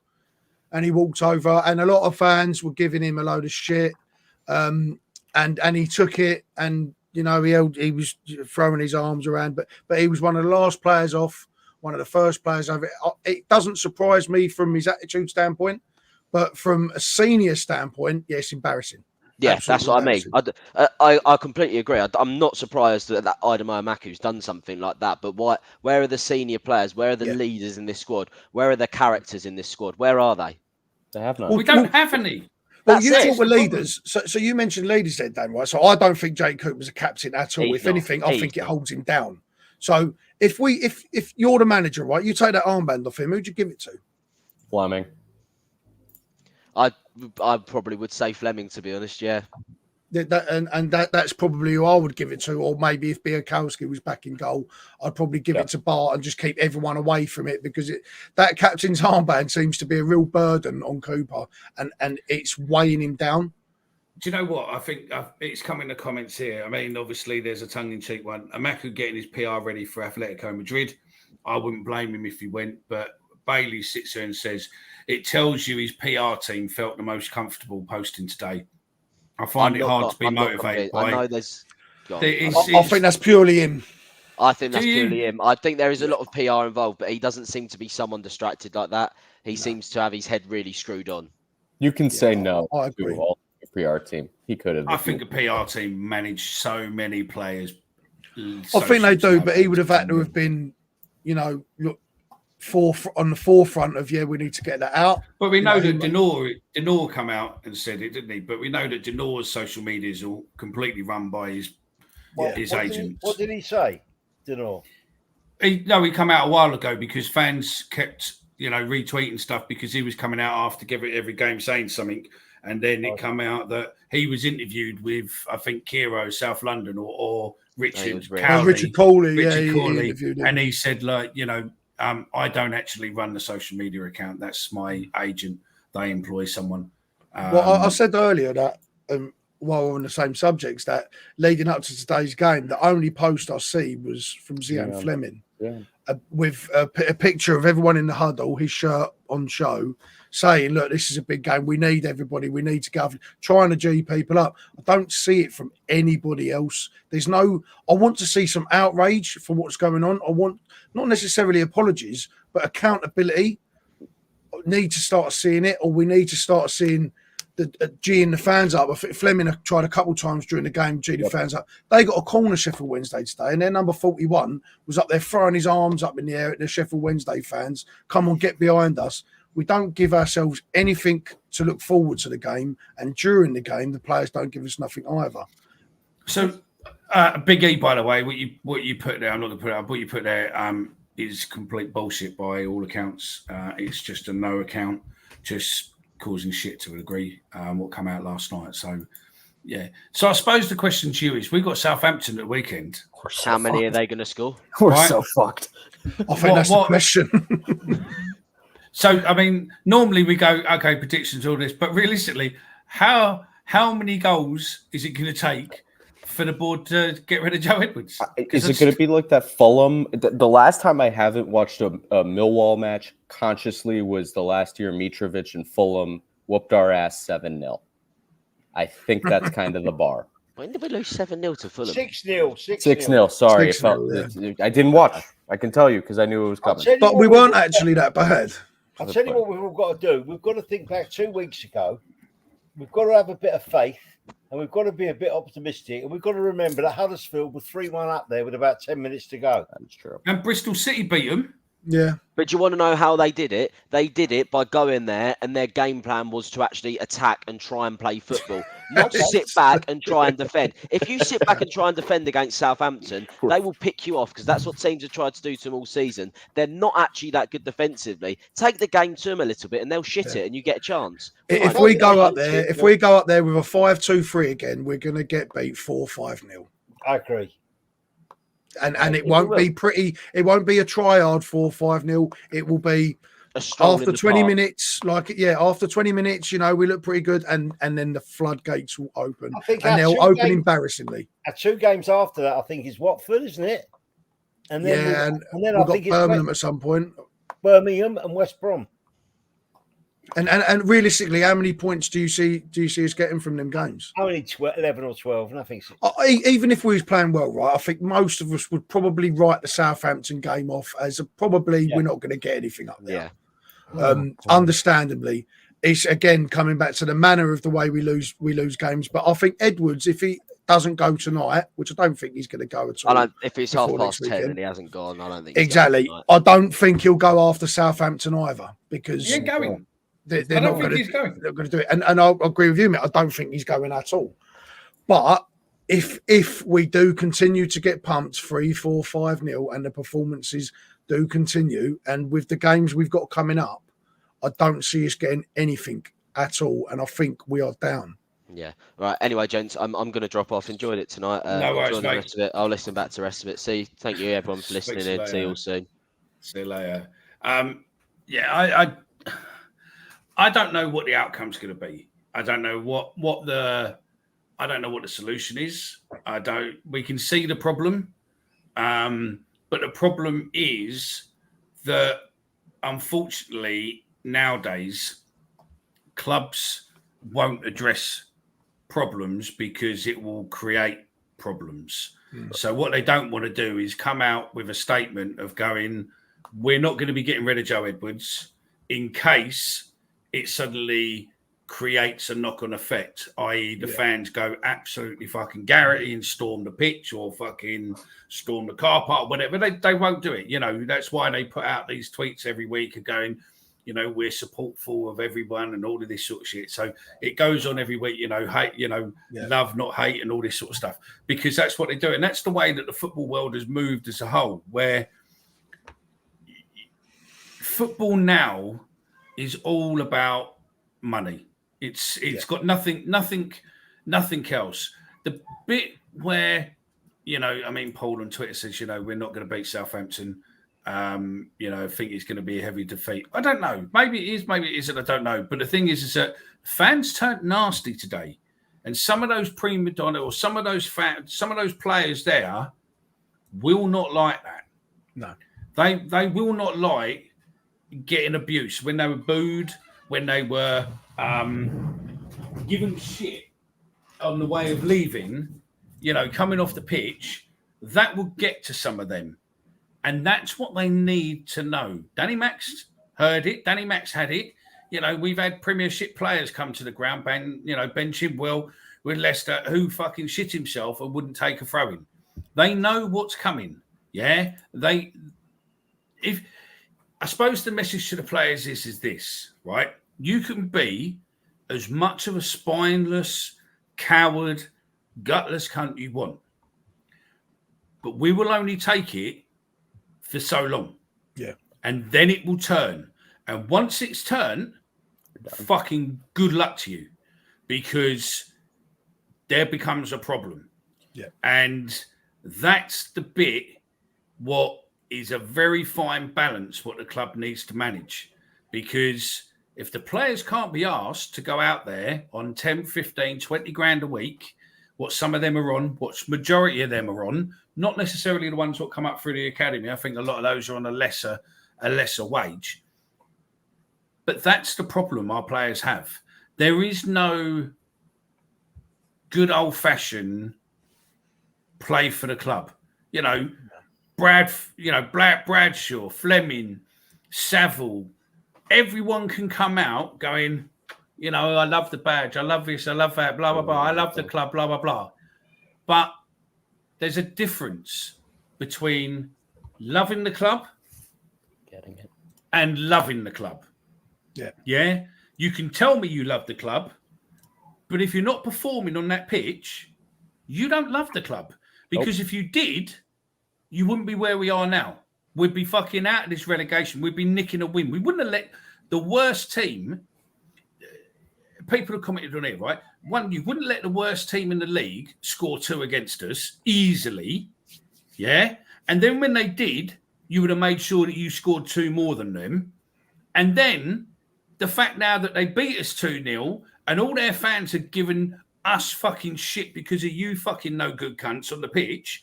And then their media teams and other people up there are writing stories going, Millwall's probably the worst team we've played all season. Yeah. Yep. Yeah. The players on paper are not the worst team realistically on paper. I mean, fuck's sake, we moan about the keeper, but he's in the top 5 for keeping clean sheets. Clean sheets, yeah. Played well today. We're not that fucking shit. It's just that our heads go down. So to me, fucking the ones what are fucking got issues and can't seem to cope, get them out and put some of the youth in, because at least with them, do you know what? If we fielded 3 or 4 of those from the under-23 team, I guarantee you the fans would back them 100%. Because and those kids would run through that brick wall because they've been given their opportunity. But that's what I said earlier. Even if the result was the same thing today, if he would have started players like Maya and Emarku and some of the youngsters, we could see that it wouldn't be for the want of trying. And that's the problem. But we used to go through a period where one season or a couple of years back, we could score goals, but we couldn't keep them out. Last season, we kept them out. We scored goals, but we couldn't keep them out last season. It just wasn't enough. This season, it appears to be both. We're not keeping them out and we're not scoring goals. But The problems are everywhere. Jay, we're not even making chances. No, and this is it. With the problems are everywhere. It's not one specific thing. Yeah. Edwards keeps talking about the defensive areas, which they are, because Sheffield Wednesday didn't score them goals today. We gave them to them. Yeah. Same with Ipswich. We gave them goals. They didn't score, through brilliant play. It's not nothing to do with styles of play. It's our own undoing. So we're giving them goals, and we're not create, like Steve just said. We don't even create at home. I think we had 2 shots today on target. Yeah. It's abysmal. So if we got all these problems in every area of the pitch, how do we expect him to fix it? No, Because totally it's not isolated. No, that's it. And I mean, and you say insane talk about starting people with no experience. Well, those under 23s what have got no experience won the league last year. They also seem to understand how to play football, modern football, and yet we've got of the cup, aren't they? Yeah, against Chelsea next, and yet we've got players who allegedly are fully experienced players, professionals who don't really seem to want to be on a pitch. Yeah. And sometimes playing someone like that is for the best. They've got no fear. They've got no fear. They don't feel no pressure. They go straight out there and they're playing football. They haven't got the weight of the world on their shoulders. If anything, they're buzzing. No, that's it. I mean, I want to.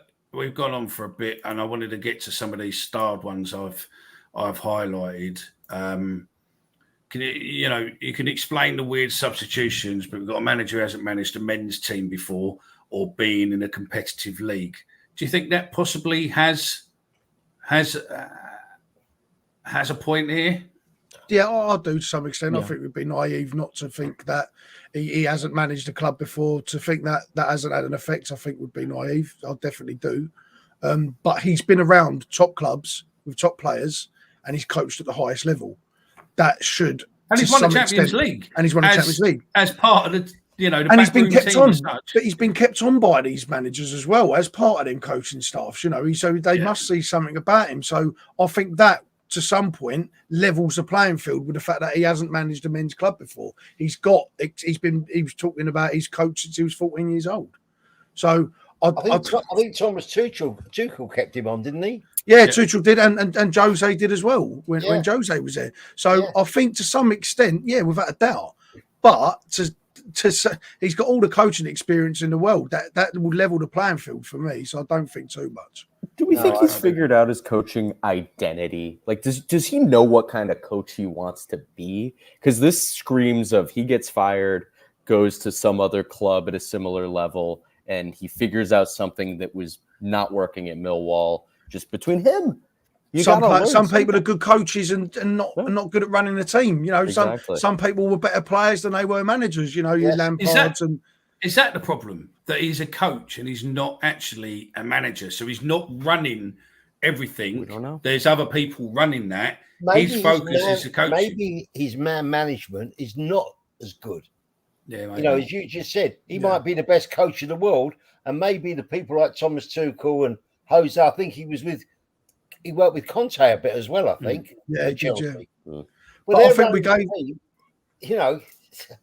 But I think we gave him the head coach title for that reason, because he's been a coach, because he hasn't managed a club before. So sticking what he's good at, coaching, let everyone else do the rest. Is that a problem that other people upstairs are doing the other jobs? Well, that's it. We come on to that. There's a bit here where we come on to that on one of these bits what I've highlighted. So the next one there is, if we sack Edwards, who will get it? Again, we spoke about that. There isn't really anyone who jumps to our mind to go, him, because most of them are gone. And you can't have Garrett, you can't have Neil Warnock now, because obviously he's in Aberdeen. Cole says, if we sack Joe Edwards, who will we get? Again, we don't know. I want Joe Edwards to succeed, but he needs his own players. And I said a while ago when he was given the position that realistically he needs to be given 2 or 4 transfer windows before we can really judge him. Yeah. So we did the same with Rowett. I think we only just got Rowett's team last year. Yeah, people were saying, he needed. So I think this season, even up to this season, was right. This is Rowett's team now. Yeah, and then he was judged. Apart from Yeah. the 6 players who Harris signed. So Yeah, who Harris signed, yeah, but we still had to give Rowett that amount of time. So I totally agree with you, mate. I think at least 2 seasons worth. So what's that, 4 transfer windows? To get his own players in. Yeah, what kind of transfer window is it going to be if, God forbid, we get relegated? Or we don't have any money.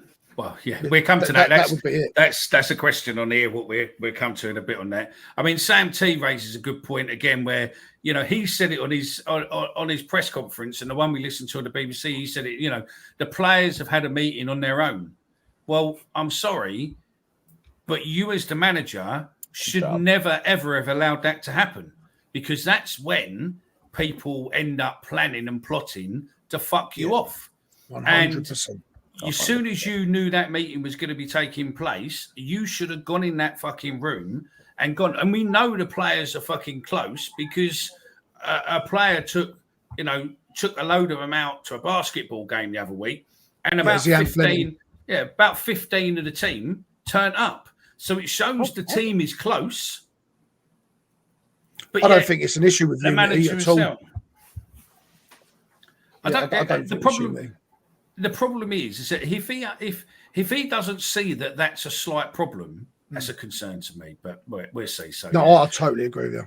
So Chris from Chap suggested Alex Neil to come in. Think that's a decent shout as a transition manager, or maybe Michael Duff, both experienced at this level. Yeah. Question there for you, and again we're coming up to the final bit. So do you think we need a proper director of football who has played? Someone, for instance, like, I don't know, Harry Redknapp, or someone around that sort of age, that much experience. I'm going to throw in some wild ones here, not because we're never going to have them, but Jose Mourinho, Harry Redknapp, people like that, people who have a black book. It's all right saying Aldo's got a black book, but fuck me, I've got a black book, but it doesn't. That's just his shopping list, though, Mick, isn't it? That's the problem. But I think 100%. I think 100% we do. Didn't we have? Who was the guy? He was the manager of Reading. Didn't he move into that role for clubs? And wasn't he here for a while? He got Reading promoted to the Premier League, and he. You're on about Steve? Yeah, he was. Well, no, he was an advisor to Neil Harris. Steve Coppell, you're on about. Steve Coppell. That's it. Yep. It's someone like that. Someone like that to move him into a director role. I 100% we need. Or even an advisor to him, to give him a little bit of advice. Who has Edwards got to bounce off on the sidelines? He's got Byers, who's in the same position as him, lesser than him, and he's got Barrett. There isn't anyone that has got that senior mind that he can bounce off. There's no one upstairs for him to do it with, and there's no one. Why don't he just bring his mate in? I mean, I know he says that he speaks to Frank and all that, but I'd fucking bring Frank in, put him in the director's box with an earpiece, and go, right, coming in, and let Frank fucking you need to do this. Who's gonna make that offer though? That's a James Barrelson offer that has to come in though. And is James Barrelson the one that's calling the shots in this type of scenario? I don't know. Because he's James Barrelson in the transitional period himself. I think probably. I mean, there was a question on there about, has he got the money and all that. James Barrelson does not own the club. John Barrelson did not own the club. Yeah. Chestnut Hill Ventures owns the club. Yeah.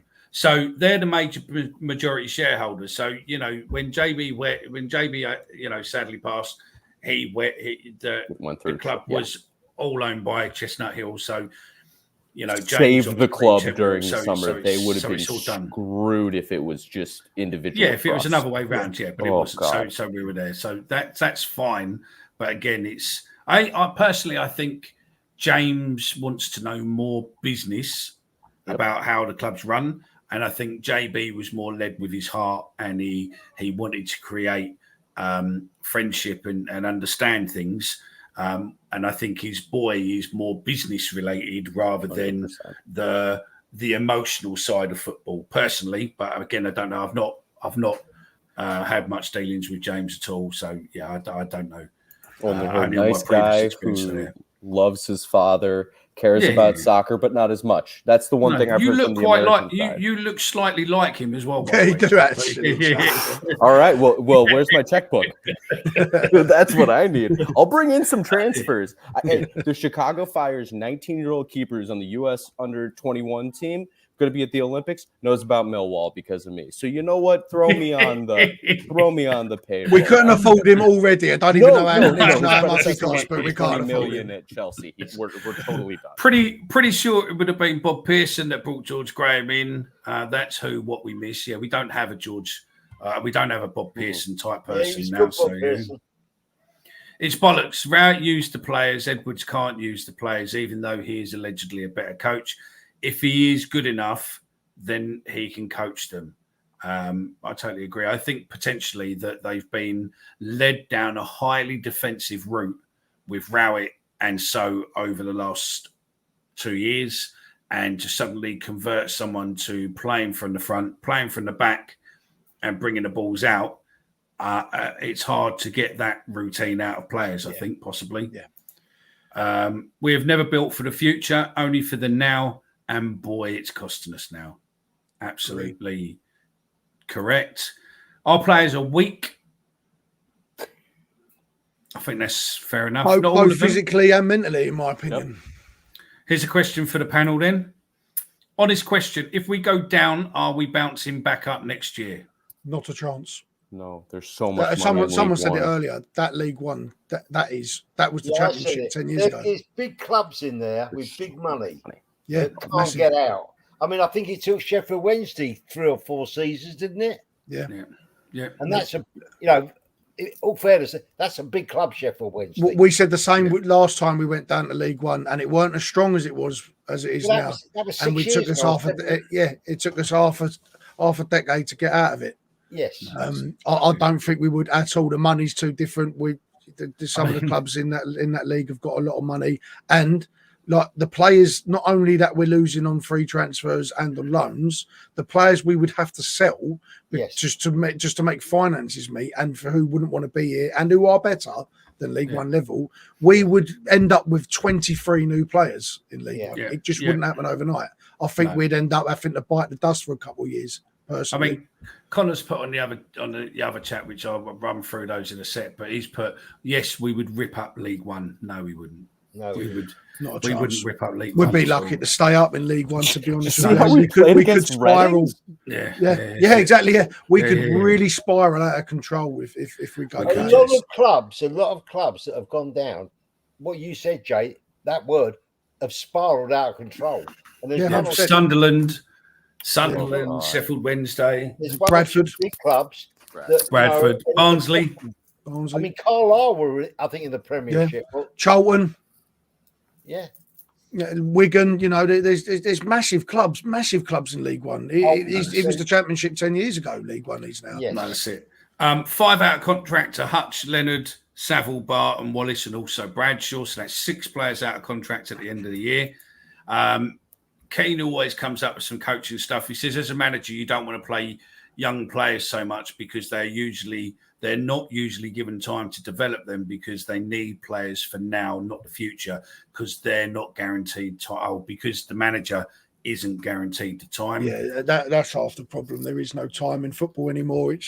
You lose 7 on the bounce. Edwards' run now is enough to get any manager in any league sacked at the moment. Yeah, 100%. It wasn't like that years ago. No, that's it. Last time we trusted our youth was 99-01, and look what happened then. That was a riot. Question: as fans, would we take relegation if JE plays the youngsters now to see who's good enough for League One instead of going down with the shit that's playing now? To be honest with you, I would rather have the youngsters in this final fight, and I'll come on to it at the end. I'm going to have a rant at the end, but personally, right now, I wouldn't trust us if we ended up in that bottom 3. I wouldn't trust this current team to get us out of it. Not a chance in hell. We've lost something. I see the stat the other day that we lead the league in most points lost from winning positions. 24 points. I think 24 points. 24 points from winning positions we've lost. That puts us 8th in the league. Yeah. And we haven't come back since last And year. we have exactly that Blackburn game. The team should have been gutted the very next day. The very next, 100%. it should have been gutted then, because this is a loser mentality. This team is not mentally equipped to deal with that situation. We wasn't at Blackburn, clearly. We haven't been this season, 24 points from winning positions lost. If we find ourselves in the bottom three on Saturday, there is zero hope we get out of it. It's just not going to happen. We are top 4 with Ipswich in clean sheets in the league, and that's the worrying bit. Let's get through It's some. ridiculous. Is that true? Yeah. It's Yeah, absolutely it is, yeah. mental. Has anyone ever gone down with that sort of statistic? I'd love to know that. I don't know. But that is Sorry, mental. mate. So Millwall. No, that's it. So, yeah. I know it's a bit of a thing to say. I think we're very dependent on Sean Hutchinson, however old he is. When he came back for that one or two games, he was commanding. He was good. And He's a leader. I think a lot of it, Jay, depends on him maybe coming back. I think you're right, because, like I said earlier, when he plays with Cooper's a completely different player. Different centre half.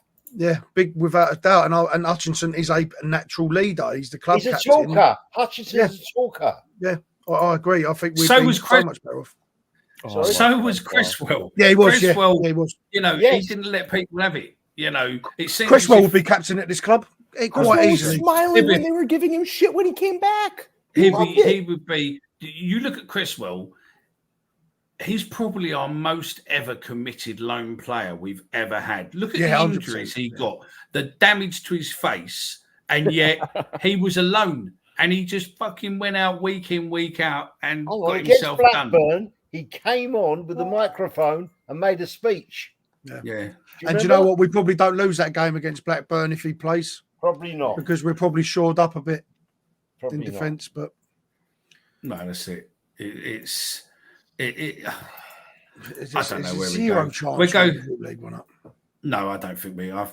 It's difficult to get for. Charlton's been stuck there for years, and you know their fans will think they're bigger than us. So yeah, where is it? The Barrelsons can't just throw millions at problems we have, because we must be close to full FFP now and don't know when we can start splashing. Yeah, the COVID's done us in there on that one. I get that, but what we need is a new sponsor rather than having to take our old one to court. Again, it's gone quiet. We don't know what's happening there. We need this region, this situation sorted so we can start building and have money coming back into the club. And also, we need to build a training ground, because if we build the training ground and then we've got people playing, then we're going to be monitoring these youngsters and being able to get these youngsters and bring them through a situation. Because once that training ground's built, all the offices at the Den will end up going to the training ground, and then we can have more hospitality stuff there and make more money. And then that more money will make us more money, which means that then we can spend. Because I mean, I went on a TalkSport championship show this week, and I said the problem we've got is that unlike any other team, you know, like if you look at Southampton, or you look at, you know, not even Southampton, but look at some of the other teams, they can spend 10, 5, 10, 15, 20 million pound on a player. Yeah. We will not spend 5, 10 million pound on a player as long as I'm alive. And I honestly believe that we will never, ever do that. Yeah. And why we're buying players like Writing that down. Nesbitt with serious knee injuries and the risks, and Sarkic and people like that for fairly big money. I mean, the rumours are we paid £1.5 million for Sarkic. That's fucking terrifying. Oh, I got laughed at by And he's Wolves. injury prone as well. We seem to always go after these guys they're that cheap. have hardly ever played or injury prone, like you. And exactly that's the reason why, because they're cheap. We're not thinking about football. Sometimes you have to just go, I'm going to take a loss here because we could really do something here. We just it's the easy thing. It's for, someone said it earlier, it's for the now. But there's zero plan for the future. And unfortunately, if we go down to League One, we'd have to think for the future. And I keep going on That'd be about the problem. business decisions. I know as Millwall fans, last year we didn't want Sam Fleming to go. But if you think if we were offered that 12 million quid, I know it's hindsight, we probably, from a business point of view, should have grabbed the 12 million quid. Yeah. We might have ended up with 9 or something. I don't know what, but they could have gone out and spent maybe 3 or 4 million and bought in 2 or 3 good players. That was a business mistake again. Yep. What players did we get in the summer? Casper done all right, yeah. Sarkic. Sarkic. I don't think we were ever. I don't know if we were ever thinking about. Last season was the season we could have gone up. Last season was the season. Yeah. If anything, was there. So yeah, Blackburn is where we saw what the players. We saw the mentality of the players from the Blackburn game. It was as if someone walked around the dressing room at half time and said, "Here's 150 grand, boys. Just don't run around when you go back out." I mean, Stephen says, unfortunately, being part of Millwall isn't something you wake up to. Being really excited about at the moment, it's a grind. Yes, absolutely. The team after Blackpool went out on the piss and posted it all over Instagram. Says it all. Absolutely, Simon. That quote you just picked up from Stephen there. I'm just looking at Twitter now. That's what Edwards said in his interview. Edwards actually said, unfortunately, being part of Millwall isn't something you wake up to. Being really excited about at the moment, it's a grind. That's what Joe Edwards has said in his interview. Oh, is it? Oh, yeah, that's what he said. Yeah, I'm just. Oh, yeah. Like, yeah, he says Stephen's just come on now and said on the Millwall TV interview, not really the message that should be put out for me. That's ridiculous. It's pathetic. Behind a paywall, nonetheless, is even better. Can't even get that for free as a fan. No, that's it. And old French boy, mate, who's over in the UK today, moaning because I'm behind on the comments. No, because I went to the other side, but I'm catching them up. So, yeah. So, look, we're going to get towards the end of this. So, as I normally do with my normal panel, and obviously today I've got a panel who I've never seen. Well, Joe I've seen before, but I've never really seen before. Jay, any final words, mate, you want to say? I think we've covered it. Just look, thanks for having me on and that. Look, everybody, just keep your heads together. Look, trust the process. We trust the process. We've been through it before. You know, we've been up and down, but we're a proper fan built club, and just everyone sit together. Keep the comments nice. Subscribe to the channel, obviously, and I'll catch you on the next one. Jay's coming back, mate. Jay's setting himself up for future. He's coming back. Stephen, you've transitioned from the spaces onto the actual pod. What would you like to say on you? Any final words you want, mate? Well, thank you for having me on. You're always welcome, fella. It's been great to listen to you. As a Millwall fan, I've dealt with this before, like we all have. Unfortunately, we've had more miserable days than good days. I've got a lot of faith that we might just make it. We might scrape out of this. And I kind of agree with Jake said. We've got to the whole club's got to stick together. We know it needs changes. It's not going to change from here. But I think actually, and you said this a little bit earlier, I think you said it, Mickey, we've got good enough players to stay up. We are not probably the third worst team.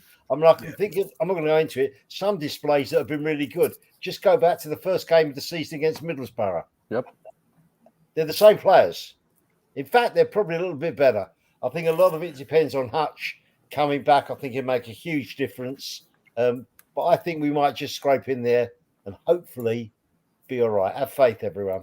That's it. Joe, what you got to say, fella? I just realized that Millwall played so poorly today that we can't even laugh at Ashley Fletcher for getting sent off. That was amazing. Yeah, that was another thing. I just was looking back. If I may, as outsider, Stephen, I've been hearing you on the chats for a long time, and you bring me joy like no other. When I hear you get on those calls, you bring the truth, and it is really appreciated. I am truly terrified of this relegation battle. I'm excited to sit through it with all of you. If Wes Harding plays at all, I'm going to kill somebody. Please, no one mentioned him tonight. There's something. Yeah, I'm shocked. Exactly. Well, why isn't he Ronaldo doing his Ronaldo? Where did that go? Yeah, I'm excited about this team. I'm terrified about this team. I really think if they can stay up, think about it, if they can turn the narrative to staying up this year, there is a real potential to build something great next year. And I would love to see the players build on that, because 100%. some of these young guys, I love watching Amaku play when he's healthy. I really enjoy watching Zion, even though he's got to go in the summer if they want to make money.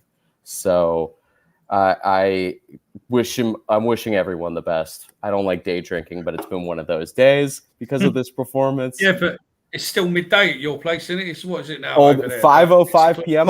It's 5 o'clock somewhere, Joe. That's the thing. That's it. We just got it. And Where are truly, you? thank you for Where are having you? me. Love you Where guys. I'm are in you, Chicago. Chicago. But Steven, your son's in New York. My sister lives there. Give me a call anytime. We'll do. Please Right. do.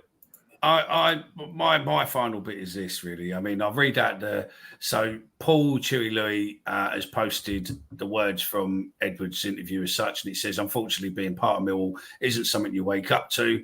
Being really excited about at the moment, it's a grind. That was Joe Edwards. My thing to you is this. Last season, we played Blackburn, and we were 3-0 up at half-time. 3-1. 3-1 up at half-time. We then lost that game 4-3. And then events happened over that period that became the last game our chairman ever watched. Yeah. And you players, before you come onto this pitch in August, had all of that. You come out with all your bullshit about we're not going to let John's legacy down and do all of this and do all of that. Right now, I think you're all fucking hypocrites because you played that game and lost when our chairman was there. And then our chairman sadly passed. And now you're not really building his legacy. You're trashing his legacy. So it's on you. Yeah. We'll get behind you when you start showing us that you've got a bit of bollocks. And if you show us you've got a bit of bollocks, then the fan base will back you. But until that, you will get dog shit abuse week in, week out until you start showing us that wearing that badge is keeping John's legacy alive.